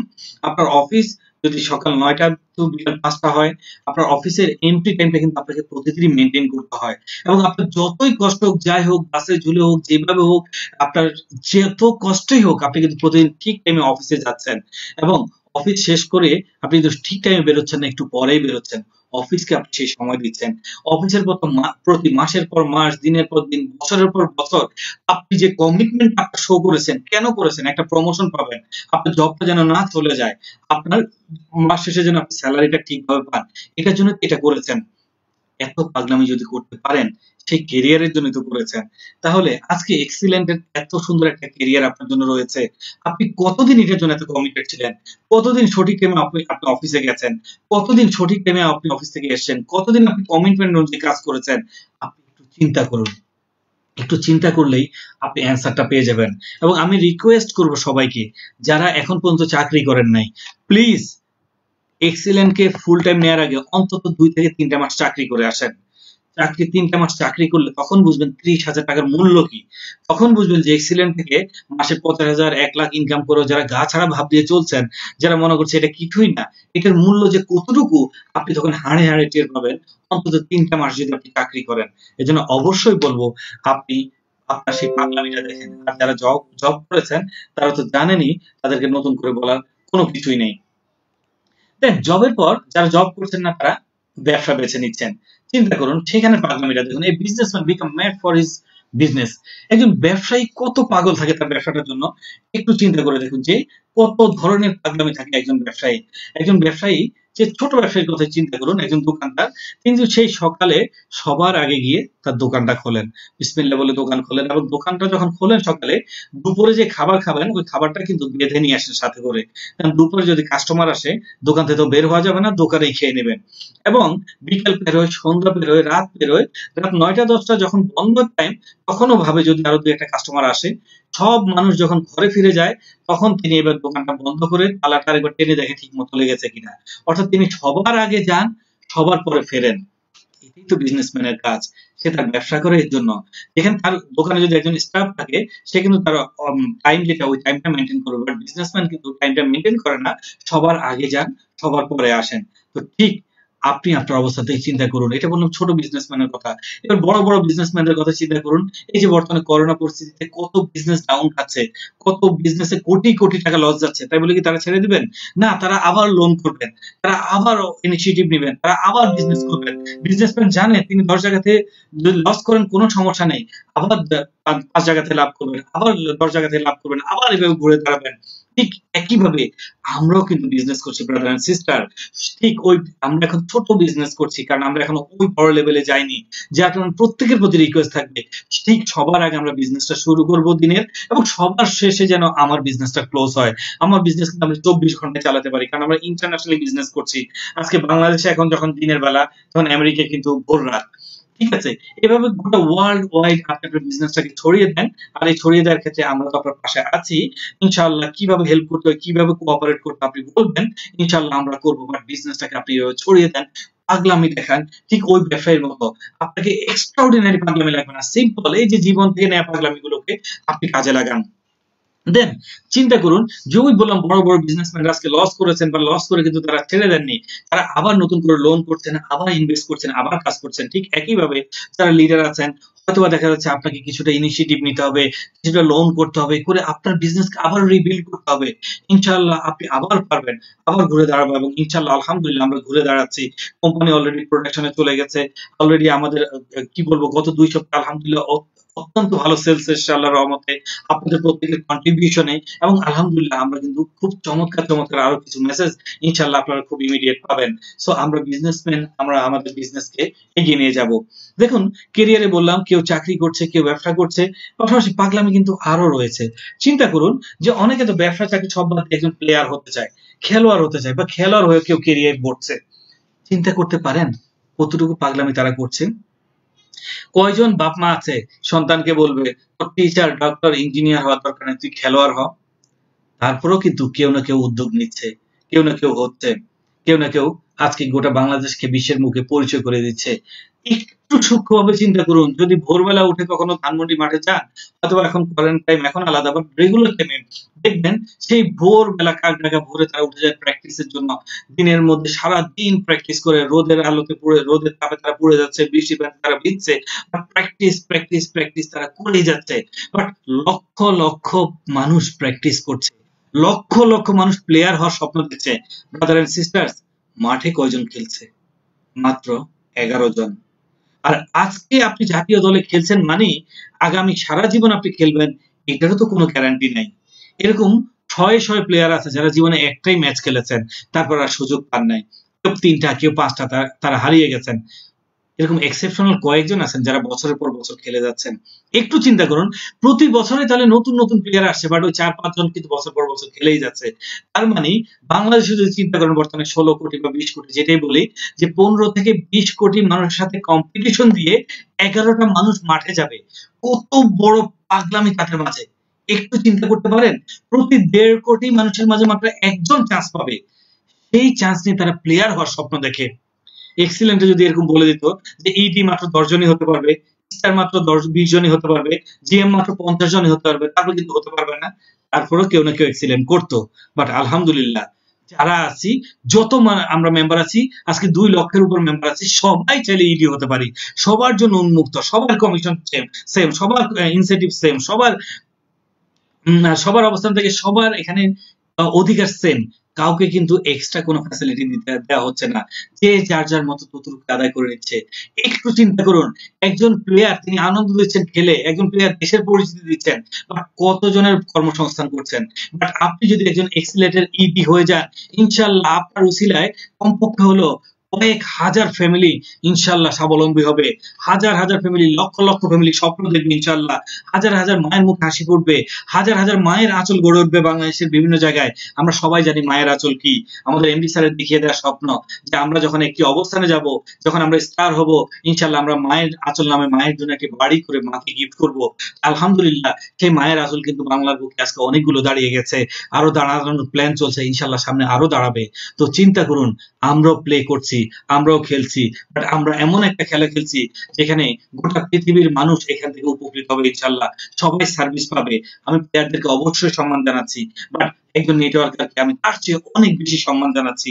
যারা আছেন, যারা আজকে নেটওয়ার্কে জয়েন করেছেন, যারা কাজ করছেন, আপনারা ওই একজন প্লেয়ারের চেয়ে অনেক বেশি দেশকে দিতে পারবেন, অনেক বেশি জাতিকে দিতে পারবেন, বাট আগে নিজেকে গড়ে নিতে হবে। তো চিন্তা করুন আপনার মাঝে সেই পাগলামি আছে কিনা। যদি একজন প্লেয়ার 1.5 কোটির সাথে চ্যালেঞ্জ নিতে পারে, আপনাকে কিন্তু শুধুমাত্র আপনার সাথে চ্যালেঞ্জ নিতে হবে যে আপনি রেডি আছেন কিনা, আপনি করতে পারবেন কিনা, দ্যাটস ইট। আপনার সাথে যে চ্যালেঞ্জ নিতে পারেন, আর কিছুই লাগবে না, ইনশাল্লাহ আপনি অবশ্যই সফল হবেন। দেন দেখুন, অনেকে ক্যারিয়ারটাকে আবার আরেকটু ভাবে অন্যভাবে সিলেক্ট করে নেয়, যে কেউ অ্যাক্টিংয়ে চলে যাচ্ছেন। An actor become mad for to be a star. একজন অ্যাক্টর দেখেন পাগল হয়ে যায় স্টার হওয়ার জন্য, সেটা আমরা সবাই জানি। বাট চিন্তা করুন যে এরকম অনেক সুপারস্টারই দেখেছি, একটা দুইটা তিনটা ছবি হিট করেছে, তারপরে কিন্তু তার আর কোনো খবরই নেই, তাকে কিন্তু আর কেউ খোঁজ খবর নিচ্ছে না। আর তার যখন ছবি আর হিট হচ্ছে না, তার কিন্তু ইনকামও বন্ধ হয়ে যাচ্ছে। বাট একটু চিন্তা করুন, আজকে যদি আপনি একজন ইডি হয়ে যান, একজন স্টার হয়ে যান, একজন জিএম হয়ে যান, আপনার টিমে যে হাজার হাজার পিপল, তাদেরকে যদি বলেন আমি কক্সবাজার সমুদ্র সৈকতে আসছি, আজকে আমি মক্কা যাচ্ছি হজ করতে, আমি মদিনা যাচ্ছি রাসূল সাল্লাল্লাহু আলাইহি ওয়াসাল্লামের রওজা জিয়ারত করতে, আমি আজকে কাজের মধ্যে নাই, তোমরাও কাজ বন্ধ করে দাও, আপনার টিম কি শুনবে? আপনার টিম উল্টো আপনাকে বলবে, স্যার আপনি আজকে আপনার জীবনে যে যে জায়গায় শখ, আপনি বেড়াতে পারছেন, ঘুরতে পারছেন, কারণ আপনি শ্রম দিয়েছেন, আপনি ঘুরেন, আপনি আপনার অবস্থান থেকে উপভোগ করেন। বাট আমরা আমাদের কাজটা উপভোগ করি, কারণ আমরাও মক্কা যেতে চাই, আমরাও মদিনা যেতে চাই, আমরাও সুন্দর সুন্দর জায়গায় ঘুরতে চাই, আমরাও আনন্দিত হতে চাই, আমরা উপভোগ করতে চাই, স্রষ্টার সৃষ্টিকে আমরা চোখ ভরে দেখতে চাই, এই জন্য আমরা এস্টাবলিশ হতে চাই। আর ওরা যদি ইনকাম করে, আপনি তখন ইনশাআল্লাহ ঘরে বসে, আপনি শুয়ে শুয়েও আপনার ইনকাম কিন্তু আপনি রিসিভ করতে পারবেন। কত চমৎকার একটা কেরিয়ার। বাট একজন অ্যাক্টরের কথা চিন্তা করুন, আপনারা হয়তোবা চিন্তা করেন টিভিতে বা সিনেমায় যাদেরকে দেখছি তারা অ্যাক্টর, না ব্রাদার এন্ড সিস্টার, যাদেরকে দেখছেন এদের চেয়ে কয়েক হাজার গুণ আছেন যারা চেষ্টা করতেছেন অ্যাক্টর হওয়ার জন্য, যারা এরকম কত জায়গায় ঘুষ দিচ্ছেন, টাকা দিচ্ছেন, এই দিচ্ছেন, ওই দিচ্ছেন, বাট কোনোদিন আর তাদের ক্যামেরার সামনে যাওয়া হয়নি। আর এরকম লক্ষ লক্ষ নাটক, সিনেমা আছে যেগুলো করে ফেলে রাখা হয়েছে, বাট যেগুলো কখনো অনিয়ার হয়নি, যেগুলো কখনো প্রচার হয়নি, বাট ওগুলো ওখানে সীমাবদ্ধ রয়েছে। এটা আপনারা একটু যদি খোঁজ নেন, আপনারা জানতে পারবেন। আল্লাহ সুবহানাহু ওয়া তাআলা এই সেক্টরে একটু হাঁটার তৌফিক দিয়েছে, তাই বলছি। তখন বুঝবেন যে আসলে এই সেক্টরের মানুষগুলো ভিতর থেকে কতটা অপূর্ণ, তারাই জানে, শুধুমাত্র তারাই বলতে পারবে এটা।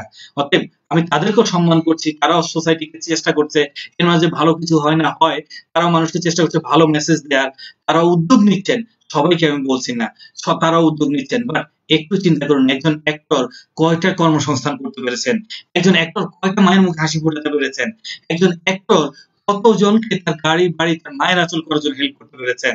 আপনি তো মূল স্টার।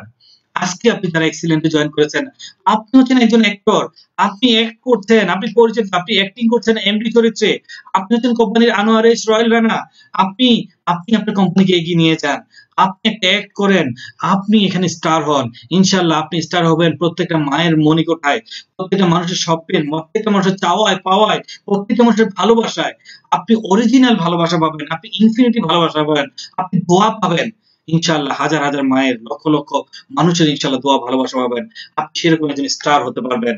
তো চিন্তা করুন, মানুষ এটার জন্য পাগল হয়, তাহলে আপনি কেন আপনার ক্যারিয়ার জন্য পাগল হবেন না? কিছু কতটুকু পাবে আপনিও বুঝতে পারতেছেন, জেনেও তারা পাগল হয়, আপনি কেন পাগল হন না? আপনি একটু নিজেকে জিজ্ঞেস করুন। তারপরে ধরুন ক্যারিয়ারের আরেকটি পর্যায়ে আছে, যেটি অনেকে ক্যারিয়ার হিসেবে নেয়, অনেকে নেয় সমাজের সেবা হিসেবে, সেটা হচ্ছে পলিটিক্স বা রাজনীতি। চিন্তা করে দেখুন, এ politician become mad for his পাওয়ার, যে একজন পলিটিশিয়ান তার পাওয়ার, তার ক্ষমতাটা ধরে রাখার জন্য কতটুকু পাগলামি করেন একটু চিন্তা করে দেখুন। যারা পলিটিক্স করেন তাদের সমাজ সংসার সবকিছু বাদ দিয়ে সারাদিন কিন্তু দেশের জন্য খাটতে হচ্ছে, সারাদিন দেশের জন্য চিন্তা করতে হচ্ছে। চিন্তা করুন, আমি অনেকবার জীবনে ভেবেছি যে মাপও চাই, দোয়াও চাই, কখনো একজন মন্ত্রী এমপি বা কখনো কোনো প্রাইম মিনিস্টার এটা হওয়ার কোনো রকম চিন্তা মাথায় নাই। কারণ চিন্তা করুন, একজন প্রাইম মিনিস্টার তিনি তার অবস্থান থেকে তার কি শখ আছে। আজকে যদি আপনি চিন্তা করেন যে আমি বাসার সামনের গলিতে যে এক কাপ চা খাবো, কত আনন্দে চা খাচ্ছেন, আমি একটু কক্সবাজার যাবো, ঘুরতে পারছেন, আজকে আমি সারাদিন কোনো কাজই করবো না, একটু রেস্ট নিবো, আজকে আমি ফ্যামিলিকে সময় দেবো। বাট অনারেবল প্রাইম মিনিস্টার যিনি, চিন্তা করুন তার কত শিডিউল। অবাক লাগে শুনি আমাদের মাননীয় প্রধানমন্ত্রী আজকে বাংলাদেশে, কালকে লন্ডনে, পরশুদিন ওই ডিস্ট্রিক্টে ভাষণ দিচ্ছেন, তারপর শুনি আবার ওই ডিস্ট্রিক্টে গেছেন, আবার ওই দেশের রাষ্ট্রদূতের সাথে সময় দিচ্ছেন। আল্লাহু আকবার, তারা কতটা কষ্ট করতেছেন, কতটা পাগলামি করতেছেন একটু চিন্তা করে দেখুন। এট দ্য সেম টাইম এই পলিটিক্স এর জন্য আবার রুট লেভেলে কত মানুষ তাদের পাগলামি করছে। থানা পর্যায়ে চিন্তা করুন, ইউনিয়ন পর্যায়ে চিন্তা করুন, প্রত্যেকে জানে যে সে যে পলিটিক্স করছে সে চাইলে এমপি হতে পারবে না, সে চাইলে মন্ত্রী হতে পারবে না, বাট তার তো পলিটিক্স এর প্রতি তার নিবেদন একটুও কমতি নেই, সে তো তার পাগলামি করে যাচ্ছে। আমরা জানি পলিটিক্স দেশের জন্য কাজ করতে যে অনেক মা তার সন্তানকে হারিয়েছে, অনেক স্ত্রী তার হাজবেন্ডকে হারিয়েছে। আমরা জানি পলিটিক্সে পজিশন অপোজিশন থাকে, যখন যে ক্ষমতায় থাকেন তার অপোজিশন যে থাকে সে তখন একটু সাইডে থাকে, সে তখন ফ্রন্টে আসতে পারেন না। এত কিছু জেনেও তো তারা পলিটিক্স ছেড়ে দেন নাই, তারা করে যাচ্ছেন, দেশের চিন্তা করে যাচ্ছেন। একটু চিন্তা করুন কতটুকু পাগলামি থাকলে এটা করতে পারেন। দেশের সেবা পলিটিক্স না করেও তো করা যায়। আপনি তো দেশের সেবা করার চেষ্টা করছেন, দেশের সেবা করার চেষ্টা করছেন, আপনি তো আমাদের একজন স্টার। আপনি আপনার অবস্থান থেকে তাহলে চিন্তা করে দেখুন। জন এফ কেনেডির একটা কথা খুব মনে পড়ছেন। জন এফ কেনেডি বলেছিলেন যে পৃথিবীর প্রত্যেকটা মাই চায় তার সন্তান সেই দেশের প্রধানমন্ত্রী হোক, বাট পৃথিবীর আজ পর্যন্ত কোনো মাকে পাওয়া যায়নি যে মা চায় তার ছেলে রাজনীতি করুক। কথাটা কিন্তু ধ্রুব সত্যি, যে কোনো বাবা মাই চান না তার সন্তান রাজনীতিতে যাক, রাজনীতি করুক, রাজনীতির জন্য চ্যালেঞ্জ নিক, বাট প্রত্যেক বাপ মাই চায় তার সন্তান প্রাইম মিনিস্টার হোক। ব্রাদার এন্ড সিস্টার, রাজনীতি না করলে আপনি কিভাবে বা এমপি মন্ত্রী হবেন, কিভাবে বা প্রাইম মিনিস্টার হবেন একটু চিন্তা করে দেখুন। তো ঠিক একইভাবে চিন্তা করে দেখুন যে মানুষ যদি এতটা স্যাক্রিফাইস করতে পারে, পলিটিক্স করা মানেই ধরে নেন যে তাকে দেশের জন্য, তার জনগণের জন্য তাকে যে কোনো মুহূর্তে যে কোনো স্যাক্রিফাইস করতে হবে। এবং পৃথিবীতে আজ পর্যন্ত সম্মানিত জায়গায় গিয়ে পলিটিশিয়ানরা, কত পলিটিশিয়ান তার জীবন দিয়েছেন দেশের জন্য, একটু চিন্তা করে দেখুন তাহলে কত বড় পাগলামি। জীবন বাজি রেখে দেশের সেবা করছেন, আমরা তো জীবন বাজি রাখতে হচ্ছে না, আমরা তো অপরের সেবা করছি, অপরের ভালোবাসা নিচ্ছি, অপরের শ্রদ্ধা সম্মান নিচ্ছি। জাস্ট একটু ধৈর্য ধরবো, দাঁতে দাঁত কামড় নিয়ে যতক্ষণ পর্যন্ত মানুষের কাছে সম্পূর্ণ আস্থাটা না আসে, সে আস্থা ক্রিয়েট করা পর্যন্ত আমরা আমাদের ধৈর্যটাকে বাজি রেখে মানুষকে ভালোবেসে নমনীয় হয়ে ইনশাআল্লাহ কাজ করে যাব। আমরা কি পারবো সবাই? ইনশাআল্লাহ আমি আশা করি আমরা সবাই পারবো। দেন চিন্তা করুন যে এই আমাদের এই সমাজে আরেকটা সেক্টর আছে, যে একজন সায়েন্টিস্টের কথা চিন্তা করুন। একজন সায়েন্টিস্ট কতটা পাগল থাকে যার কারণে তিনি একটা আবিষ্কার করতে পারেন। চিন্তা করে দেখুন যে বড় বড় যতগুলো আবিষ্কার হয়েছে, আবিষ্কার মানে কি? এর আগে এটা কেউ দেখে নাই, কেউ কল্পনা করে নাই, ওনারা কল্পনা করেছেন, ওনারা তাই আবিষ্কার করেছেন। রাইট ব্রাদাররা যখন বলেছেন যে আমরা প্লেন আবিষ্কার করব, মানুষ ও পাখির মতো উড়বে, সবাই কিন্তু হেসেছিল, টাইম ম্যাগাজিনও তাদেরকে নিয়ে মজা করেছিল। বাট আলহামদুলিল্লাহ তারা সেই পাগলামি করে একটা কিন্তু আবিষ্কার করে ছেড়েছেন। আমরা জানি আজকে যে ইলেকট্রিক বাল্ব, বৈদ্যুতিক বাল্ব, টমাস আলভা এডিসন তিনি যখন একটার পর একটা পরীক্ষা করে ব্যর্থ হচ্ছেন, এরকম যখন ব্যর্থ হচ্ছেন তখন তাকে যখন এভাবে ব্যর্থ হতে হতে যখন 10,000তম বারে তিনি সফল হয়েছিলেন, তখন তাকে কোশ্চেন করা হয়েছিল আপনি এতবার ব্যর্থতাকে কিভাবে মেনে নিলেন? তিনি কিন্তু খুব পাগলামি একটা উত্তর দিয়েছিলেন। কে বলে আমি 9,999 বার ব্যর্থ হয়েছি? বরং আমি 9,999টা ওয়ে আবিষ্কার করেছি যে ওয়েতে এই বৈদ্যুতিক বাল্ব আবিষ্কার হবে না। অতএব ওই 9,999টা পদ্ধতি বাদ দিয়ে নতুন আরেকটা পদ্ধতি নিয়েছি এবং আলহামদুলিল্লাহ আমি সফল হয়েছি। একইভাবে গত ট্রেনিং আপনাদেরকে বলেছিলাম যে take risk in your life. If you win, you can guide. If you win, you can lead. If you lose, you can guide. তো ঠিক একইভাবে টমাস আলভা এডিসনও 9,999 বার নিজেকে গাইড করেছেন এবং 10,000তম ভাবে উইন হয়ে গেছেন এবং তখন তিনি লিড দিয়েছেন। আজকে গোটা পৃথিবী তার কথা বলছে। আমরা খুব মজা করে এক্সাম্পলটা দেই আপনাদেরকে, আজকেও বলছি, একটু হঠাৎ করে মনে পড়ে গেল যে নিউটনের কথা। দেখুন অভিকর্ষ সূত্র আবিষ্কারের কাহিনীটা সবাই জানি, যে আমরা এটা সবাই পড়েছি যে একদা নিউটন একটা আপেল গাছের নিচে বসেছিলেন, তখন তার সামনে একটা টুপ করে উপর থেকে একটা আপেল পড়লো, আপেলটা পড়ার পরেই তার মাথায় চিন্তা ঢুকলো যে আপেলটা কেন গাছ থেকে নিচে পড়লো। আরে বাবা, এটা কি, এটা ভাবেন, এটা কি আসলে স্বাভাবিক মানুষের চিন্তা যে একটা আপেল তো উপর থেকে নিচেই পড়বে, তাই না? তাহলে ওনার ভাবার দরকার কি যে আপেলটা কেন উপর থেকে নিচে পড়লো? এটা তো সুস্থ মানুষের চিন্তা হতেই পারে না। একটা সুস্থ মানুষের চিন্তা কি হতে পারে? আহারে, গাছ পাকা একটা আপেল পড়ছে, হাতে নিতাম, আশেপাশে তাকাইতাম যে গাছের মালিক দেখছে কিনা, না দেখে নাই, প্যান্টের গায়ের কাপড়ের মধ্যে মুছতাম, মুছে এবার ঘাপ ঘাপ করে খেয়ে ফেলতাম, আহ কি শান্তি, মজার একটা আপেল খেলাম। এটাই তো সুস্থ মানুষের চিন্তা হওয়া উচিত, তাই না? কিন্তু ওই নিউটন কি চিন্তা করলো, আপেলটা কেন আকাশের দিকে গেল না? কত বড় পাগল দেখেন। আর এই পাগলামিটা করেছে বললেই তিনি সেই অভিকর্ষ সূত্র আবিষ্কার করেছেন। আর এই আবিষ্কার করেছেন বললেই অনেকে আছে সেটা পারি না আর মার খাইছে আমাদের সময়। বাট আপনাদের সময় তো আর মায়ের, এখন তো সময় মায়ের উপর অনেক রেস্ট্রিকশন আছে, বাট আমরা কিন্তু অনেকেই নিউটনের জন্য মার খেয়েছি। তো নিউটনের দোষ কি বলেন, সেটা আবিষ্কার করে গেছে। তো ঠিক এটাই হলো পাগলামি। সে পাগলামিটা করেছে বলেই আজকে তার কথা বলছি। অল এক্সিলেন্ট রাইটার্স, প্লিজ এমন পাগলামি করুন যেন হাজার হাজার বছর ধরে আপনার কথা আমরা বলতে পারি, আপনার এক্সাম্পল আমরা দিতে পারি, আমরা যেন প্রত্যেকটা ট্রেনিং এর প্রেজেন্টেশন আপনাকে প্রেজেন্ট করতে পারি, আপনার কথা বলতে পারি। প্লিজ এরকম একটু পাগলামি করুন, জাস্ট সিম্পল কাজটি করে যান, ইনশাআল্লাহ অবশ্যই হবেন। আর কত পাগলামির কথা বলবো, চলুন আরেকটা পাগলামির কথা বলি। যে একটা এডিক্টেড, যে এর চেয়ে খারাপ এক্সাম্পল আসলে দেওয়া যায় না। একটা এডিক্টেড এর কথা চিন্তা করুন, একটা মাদকাসক্তের কথা চিন্তা করুন, যে ও কতটুকু পাগল থাকে তার এডিকশন জিনিসটার জন্য। একটা, যে কিনা ধরেন একটা গাঁজাখোর বা একটা মদখোর, ওকে যদি আপনি মঙ্গল গ্রহে নিয়ে রেখে আসেন, তারপরে যদি নাসার বিজ্ঞানীরা 2 মাস পর যায় পরীক্ষা করতে, দেখবেন মঙ্গল গ্রহে ওই হাতের তালুতে ডলে ডলে সে গাঁজা বানাচ্ছে অথবা গাছে ঢেলে সে মদ খাচ্ছে, অর্থাৎ ওইখান তো সে এটা আবিষ্কার করে নেবে। এটাই হচ্ছে কিন্তু একটা এডিক্টেড এর কাজ। একটা এডিক্টেড তাকে পৃথিবীর যে কোনো প্রান্তে ছেড়ে দিয়ে আসে, সে তার এডিকশন কি কি খুঁজে বের করবে। ব্রাদার এন্ড সিস্টার, আমরা কি একটা এডিক্টেড এর চেয়েও খারাপ? আমরা কি একটু ভালোবাসা এডিক্টেড হতে পারি না? আমরা কি মানুষকে সেবা দেওয়ার জন্য এডিক্টেড হতে পারি না? আমরা কি এক্সিলেন্টের মতো একটা চমৎকার ক্যারিয়ার নিয়ে এডিক্টেড হতে পারি না? আমরা কি আরো 10 জনকে উপকৃত করার মাধ্যমে, 10 জনকে সার্ভিস দেওয়ার মাধ্যমে একটা ভালোবাসার নেটওয়ার্ক তৈরি করার জন্য এডিক্টেড হতে পারি না? একটা ভালোবাসার, একটা শান্তির নেটওয়ার্ক তৈরি করার মাধ্যমে সবাই সুখে শান্তিতে ইনশাআল্লাহ সমাজে পরিবর্তন আনবো, এটার জন্য কি আমরা এডিক্টেড হতে পারি না? ইনশাআল্লাহ অবশ্যই আমরা পারি, এবং আমরা অবশ্যই ইনশাআল্লাহ করব। চলুন আরো একটু এক্সাম্পল নেই, তাহলে আমাদের পাগলামিগুলো আরেকটু খুঁজতে ইজি হবে। The great person become mad for the truth, যে পৃথিবীতে যে গ্রেট পারসন ছিলেন তারা কতটা পাগল ছিলেন সত্যের জন্য। আমরা জানি আমাদের প্রিয় নবী হযরত মুহাম্মদ মুস্তাফা সাল্লাল্লাহু আলাইহি ওয়াসাল্লাম তার নিজ দেশ, নিজ মক্কা নগরীকে ত্যাগ করে মদিনায় যেতে হয়েছিল, হিজরত করতে বাধ্য হয়েছিলেন তার সত্যের জন্য, ইসলামের জন্য, সত্যের জন্য। আমরা জানি এরকম যুগে যুগে কত প্রত্যেকটা গ্রেট পারসন অনেক অনেক স্যাক্রিফাইস করেছিলেন তাদের অবস্থান থেকে, যার কারণে কিন্তু তাদের সেই স্যাক্রিফাইসের জন্য, তাদের সেই পাগলামির জন্যই, তাদের সেই তাদের প্রত্যেক স্যাক্রিফাইসের জন্যই আজকে আমরা তাদেরকে স্মরণ করছি। তো ঠিক একইভাবে বলবো, প্রত্যেকটা জায়গায় পাগলামি ছিল, এর স্যাক্রিফাইস ছিল, আপনার মাঝে থাকতে হবে। যেহেতু আমাদের ট্রেনিংটা আসলে আমি শর্ট করতে যাচ্ছি, যার জন্য আমি অনেকগুলো এক্সাম্পলে অনেক খুব বেশি দূরে যাচ্ছি না।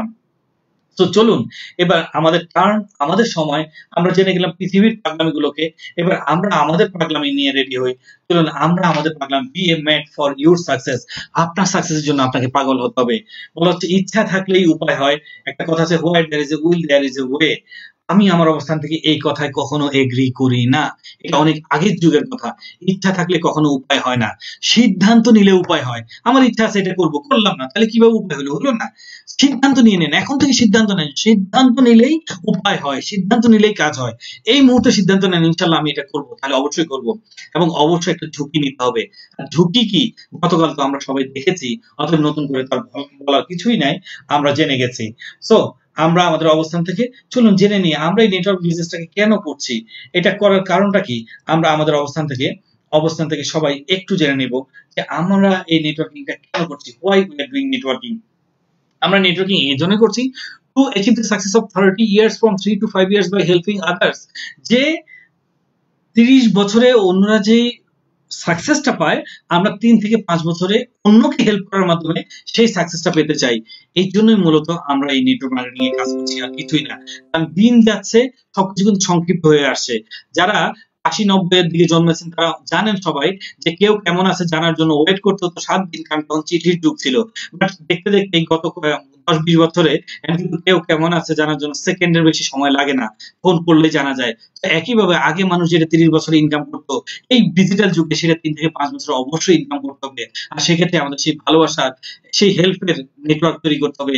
অপরকে হেল্প করার মাধ্যমে ইনশাল্লাহ আমরা অবশ্যই ইনকাম করব। প্রত্যেককে বলবো একটু মনোযোগ দিন। 30 বছরের সফলতা পেতে হলে কখনোই আমি আমার অবস্থান থেকে 3 থেকে 5 বছরে আমি 30 বছরের সফলতা পাবো অন্যকে হেল্প করে, এটা ভাবলে কখনোই সফলতা আসবে না। সফলতা তখনই আসবে যখন আমি চিন্তা করব একটা মানুষ 30 বছরে যতটুকু কষ্ট করে ইনশাআল্লাহ আগামী 3 থেকে 5 বছরে আমি সেই পরিমাণ কষ্ট করব, সেই পরিমাণ স্যাক্রিফাইস করব, সেই পরিমাণ ত্যাগ স্বীকার করব, সেই পরিমাণ পাগলামি করব। তাহলে অটোমেটিক আপনি 30 বছরের কষ্ট করেন, ইনশাআল্লাহ আল্লাহ সুবহানাহু ওয়া তাআলা 3 থেকে 5 বছরের মধ্যে আপনাকে সেই 30 বছরের সফলতা আপনাকে দান করে দেবেন। আপনার 30 বছরের ইনকামটা আমরা চোখে দেখবো না, আমরা 30 বছরের কষ্টটাকে সামনে নিয়ে আসবো এবং সেটা করার জন্য আমরা সবাই রেডি থাকবো এবং ইনশাআল্লাহ আমরা অবশ্যই পারবো। প্রত্যেকটা জিনিসের স্টার্টিং বলা হচ্ছে যে every starting is a challenging time than any other anything. সত্যি অর্থে প্রত্যেকটা স্টার্টিং অন্য যে কোনো সময়ের চেয়ে কঠিন, এটা আপনাদেরকে আগেও বলেছি, ট্রেনিং এর শুরুতে মনে করে দিচ্ছি, আবার মনে করে দিচ্ছি। দেন we have to learn to see the end of the movie. আমাদেরকে মুভির শেষ অংশটা দেখতে হবে, মুভির শেষ অংশটা জানতে হবে, অর্থাৎ আমি কোথায় যেতে যাচ্ছি জানতে হবে। অর্থাৎ আমি এখন বাসায় বসে আছি, আমি ধরুন কথার কথা বাসা থেকে আমি বাংলাদেশে এক্সাম্পল দিচ্ছি যে আমি চিটং যাবো, ঢাকায় আছি, তাহলে আমি একটা টিকিট কাটলাম বিকেল 5টায় আমার বাস, রাত 11টায় আমি চিটং এ পৌঁছাবো। আমি কিন্তু বাসায় বসে আছি কিন্তু আমার মন বলছে আমি চিটং এ ওই টাইমে পৌঁছে গেছি বা পৌঁছে যাব। ঠিক একইভাবে আমার ডেস্টিনেশন কোথায় এটা জানতে হবে, যেটা আমাদের সিইও স্যার খুব ক্লিয়ার করে দিয়েছেন যে ইনশাআল্লাহ 2025 আমরা কোথায় যেতে চাই, 2030 আমরা কোথায় যেতে চাই।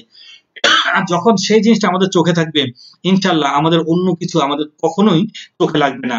আমরা আমাদের অবস্থান থেকে সেই মুভির শেষ অংশটা আমরা অবশ্যই সবাই দেখবো এবং সবাই সেভাবে এটাকে মনে প্রাণে বিশ্বাস করে সামনের দিকে এগিয়ে যাব। মনে রাখবেন বিজনেসটাকে অবশ্যই আপনার টাইম দিতে হবে, টাইম না দিলে কখনো এই বিজনেসটাকে আমরা এস্টাবলিশ করতে পারবো না। ইট tax time to build a business. এই বিজনেসটা বিল্ড করতে একটা টাইম লাগবে। স্লাইডটির দিকে খুব ভালো করে থাকুন। Life give back what you put in. জীবন আপনাকে ফিরিয়ে দেবে আপনি জীবনকে যা দেন। বলা আছে উপরের দিকের অংশটা দেখুন, ম্যাক্সিমাম এফোর্ট, যে গ্রাফের প্রথম জায়গাটা দেখুন যে 0 থেকে একেবারে উপর পর্যন্ত কত বেশি পরিশ্রম আপনাকে করতে হবে, আর নিচে দেখুন রিওয়ার্ড আপনি অনেক কম পাবেন। অর্থাৎ শুরুর দিকে প্রথম 3 মাস 6 মাস কাজ করবেন সকাল থেকে রাত পর্যন্ত, হয়তো মাস শেষে ইনকাম 2000 3000 5000 হবে। বাট আস্তে আস্তে দেখুন উপরের দিকে যান, আস্তে আস্তে আপনার পরিশ্রমের পরিমাণ কমবে ইনকাম বাড়বে, পরিশ্রম পরিমাণ কমবে ইনকাম বাড়বে।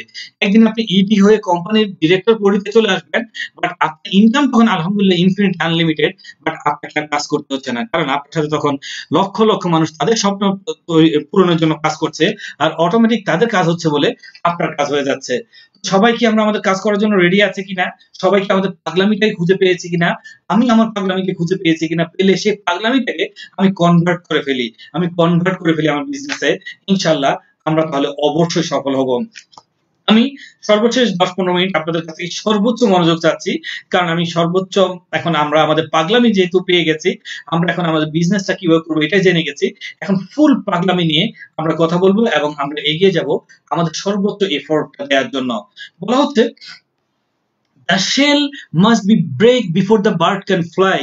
মনে রাখবেন শেল মানে ডিমের খোসা অবশ্যই ভাঙতে হবে যদি পাখিকে উঠতে হয়। অর্থাৎ একটা পাখি যখন ডিমে তা দেয়, ওই ডিমের যে ভিতরে যে বাচ্চাটা হয়, ওই বাচ্চাটা কিন্তু ডিমের খোসাটাকে ভেতর থেকে ভেঙে দেন পৃথিবীর আলো দেখে। এটা কিন্তু বাইরে থেকে পাখিটা ভেঙে দেয় না। মনে রাখবেন if an egg breaks due to outside force, inside life ends. যদি একটা ডিম বাহির থেকে কেউ ভেঙে দেয় তাহলে ভিতরের জীবনটা মারা যায়, but if it break from inside, life begins. যদি এটা ভেতর থেকে ভেঙে বেরোতে পারে তাহলে নতুন জীবনের সূত্রপাত হয়। Great thing always begin from inside, so try to make inside good.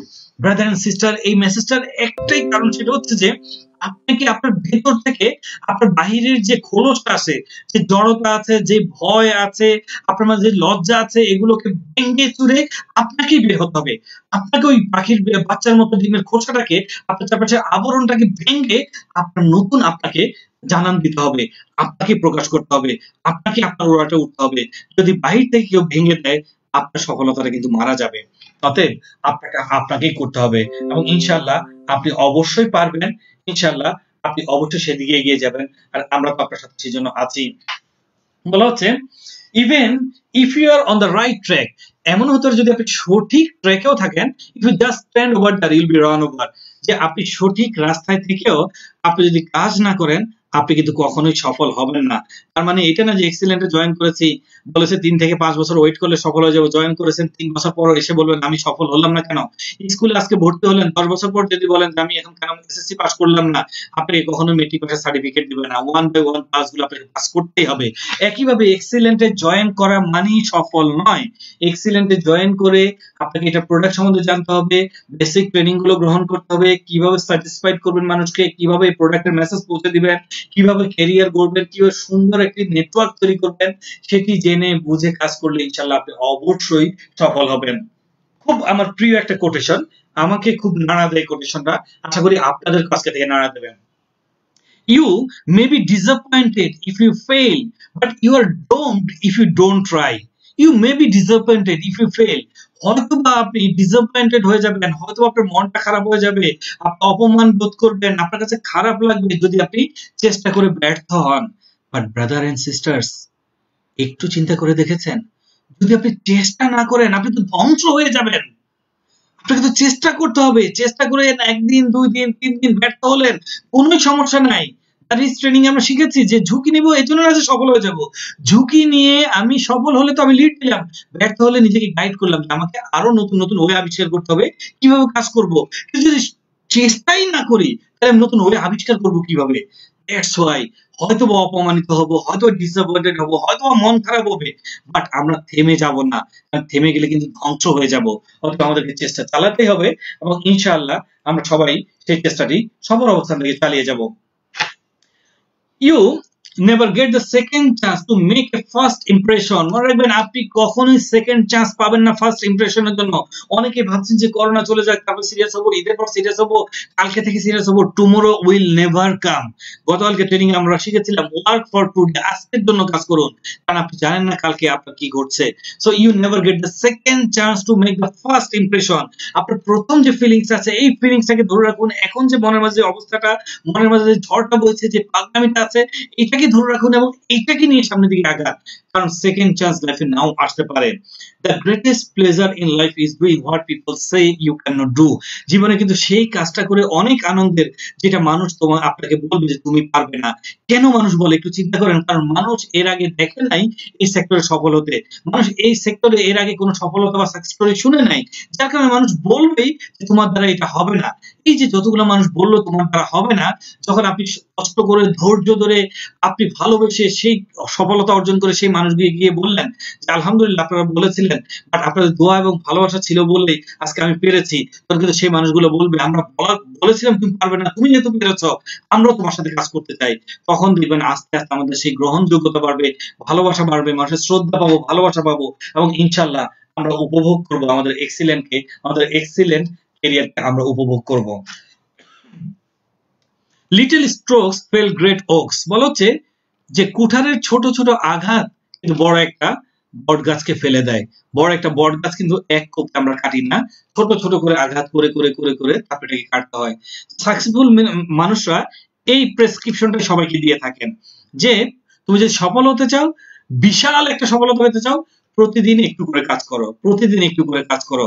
আপনাদের প্রতি সেম প্রেসক্রিপশন, একদিনে আকাশ পাতাল করার দরকার নেই, প্রতিদিন নির্দিষ্ট সময় কাজ করুন, প্রতিদিন কাজ করুন, প্রতিদিন কাজ করুন, ইনশাআল্লাহ আপনি অবশ্যই সফল হবেন।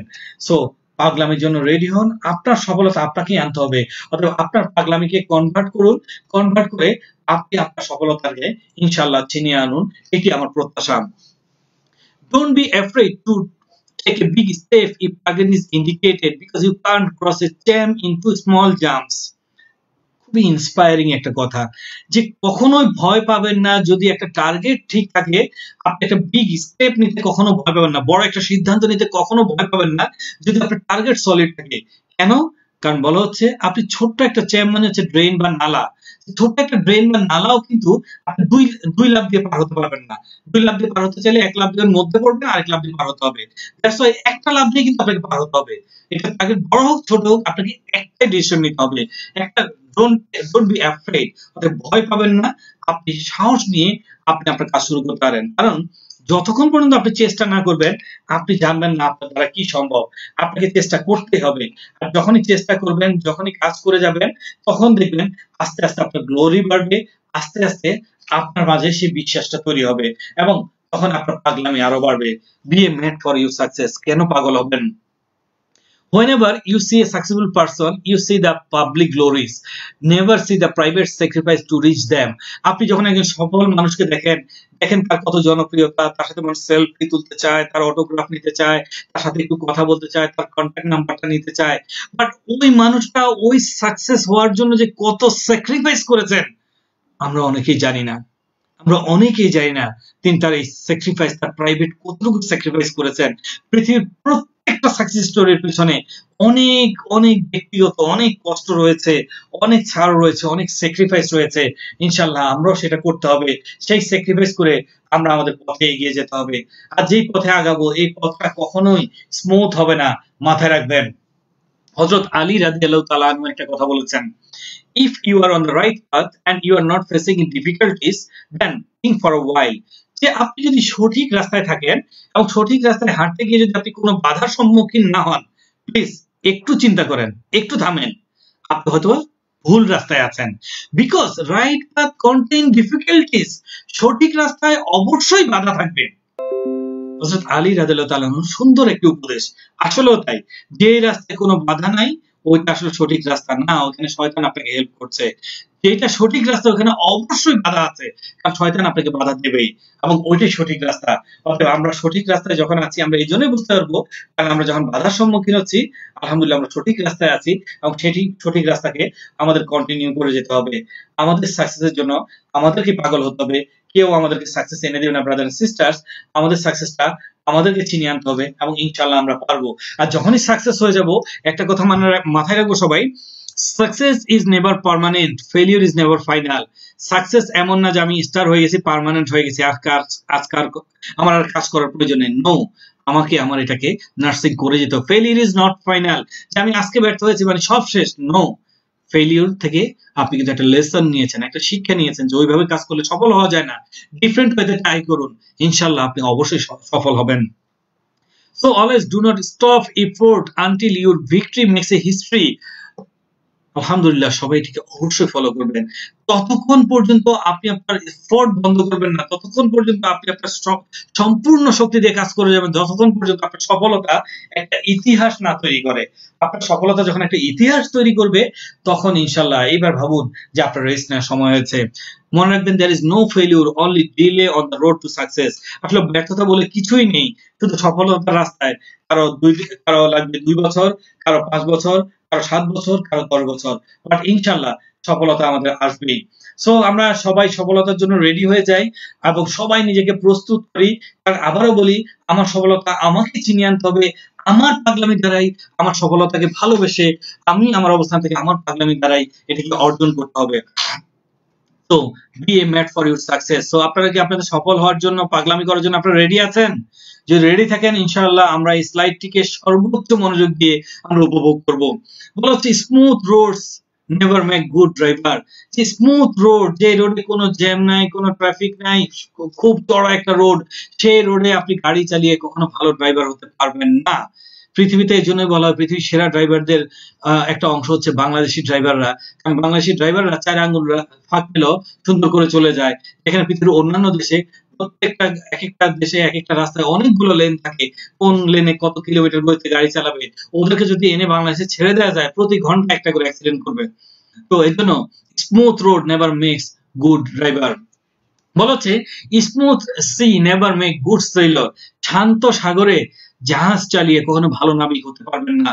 যেই নাবিক সমুদ্রে ঝড় ওঠার পর জাহাজটাকে কন্ট্রোল করতে পারে, ঢেউয়ের সাথে যুদ্ধ করে সেই জাহাজের কন্ট্রোলিং রাখতে পারে, তিনি হচ্ছেন গুড সেলার। আর শান্ত সাগরে জাহাজ ভাসিয়ে কখনো গুড সেলার হওয়া যায় না। Clear sky never make good pilot. আপনার আকাশে আপনি বিমান চালাচ্ছেন, কোনো ঝড় নাই, বৃষ্টি নাই, কোনো বাতাস নাই, কোনো তুফান নাই, কোনো কুয়াশা নাই, আপনি এই আকাশে প্লেন চালিয়ে কখনো নিজেকে ভালো পাইলটের ক্রেডিট দিতে পারবেন না। তখনই ভালো ভালো পাইলটের ক্রেডিট পাবেন যখন প্রতিকূল আবহাওয়াতেও আপনি প্লেনটাকে সুন্দর ল্যান্ডিং করতে পারছেন, নিয়ম নীতি মানিয়ে চালাতে পারছেন, তখনই আপনি পারফেক্ট একজন পাইলট। একইভাবে problem free life never makes a strong and good person. সমস্যাবিহীন জীবন কখনো স্ট্রং এবং ভালো মানুষ তৈরি করতে পারে না। সমস্যাবিহীন জীবন হবে মরা মানুষের। জীবন্ত মানুষের সমস্যা থাকবেই।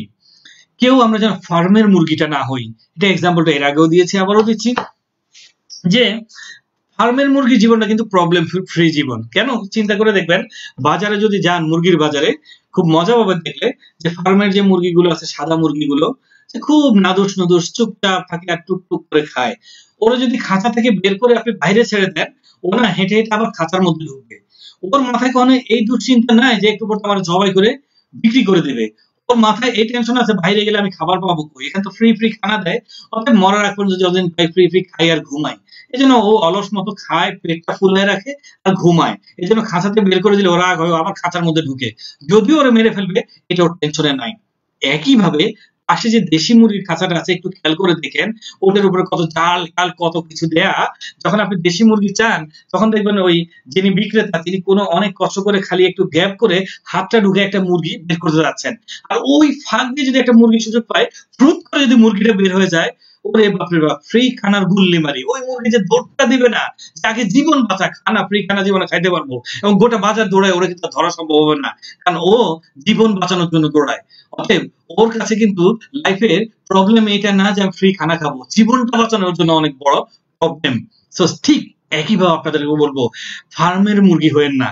ওই ফ্রি ফ্রি খাবো আর ঘুমাবো, এটা জীবন না। এই জন্য আপনি মানুষ হিসেবে পৃথিবীতে সৃষ্টি হননি। মানুষ হিসেবে আপনার অনেক দায়িত্ব আছে, অনেক কর্তব্য আছে। সেটা করার জন্য অবশ্যই প্রবলেমকে ফেস করে, ওভারকাম করে, আমাদেরকে স্ট্রাগল করে, ফাইট করে আমাদেরকে বাঁচতে হবে। Be strong enough to accept the challenges of life. আজকে থেকে আমরা অনেক স্ট্রং হব, ভিতর থেকে অনেক স্ট্রং হব লাইফে যে কোনো চ্যালেঞ্জ ফেস করার জন্য। Don't ask life why me. আজকে থেকে আমরা জীবনকে কখনোই বলবো না আমি কেন, আমার কেন এত কষ্ট, আমার কেন এত অভাব, আমার কেন এত দুঃখ, আল্লাহ কি শুধু আমাকেই দেখে, আমি কেন বারবার ব্যর্থ হচ্ছি, আমি কেন বারবার দুঃসংবাদ শুনছি, আমার জন্য কেন এত দুঃখ, এত কষ্ট, এত যাতনা, এত রিজেকশন, এত নেগেটিভ নিউজ, সব কেন আমার। আজকে থেকে লাইফকে কখনো এটা বলবো না। আজকে থেকে বুকের পাটা শক্ত করে লাইফ প্রবলেমকে হাত বাড়িয়ে ডাকবো, আসো প্রবলেম, আসো, কত প্রবলেম আছে, আসো, কত দুঃখ আছো, কত কষ্ট আছো, কত জ্বালা আছো, কত চ্যালেঞ্জ আছো, আসো, আমাকে ট্রাই করো, আমাকে ট্রাই করো, আমাকে ট্রাই করো, আমি তোমাকে ফেস করবো, আমি তোমাকে ফেস করবো, ট্রাই করো, ট্রাই মি। দেখবেন প্রবলেম দৌড়ে পালাবে। আপনার মতো সাহসীকেই প্রবলেম দেখতে চায়, সে দৌড়ে পালাবে, সে আর আপনাকে কখনোই ভয় দেখাবে না। ইনশাআল্লাহ আপনি অবশ্যই সফল হবেন, আপনি অবশ্যই সফল হবেন। এই পাগলামিটা রাখেন। একটা পাগল যখন রাস্তার উপর দাঁড়িয়ে চিৎকার করে, তার গায়ে কাপড় আছে কি নাই, মানুষ হাসলো কি হাসলো না, তার এটা নিয়ে কোনো মাথা ব্যথা নেই, ঠিক এক্সিলেন্টের পাগলরা। আপনি আজকে থেকে এই লেভেলের পাগলামি নেন, প্রবলেমকে বললেন আসো প্রবলেম, ট্রাই করো, ট্রাই করো, অমন একজন পাগল হয়ে যান। মানুষকে কি বললো না বললো ইট ডাজন্ট ম্যাটার। আপনার প্রবলেম আপনাকে সলভ করতে হবে। আপনার পেটে খাবার না থাকলে কেউ আপনাকে দিয়ে যায় না, আপনার পকেটে টাকা না থাকলে আপনাকে কেউ নিয়ে দিয়ে যায় না, আপনার মন যখন ভালো একটা কিছু চায় সেটা কেউ আপনাকে অ্যারেঞ্জ করে দেয় না, কেউ তার অবস্থান থেকে আপনার জীবন গড়ে দেবে না, আপনাকেই করতে হবে।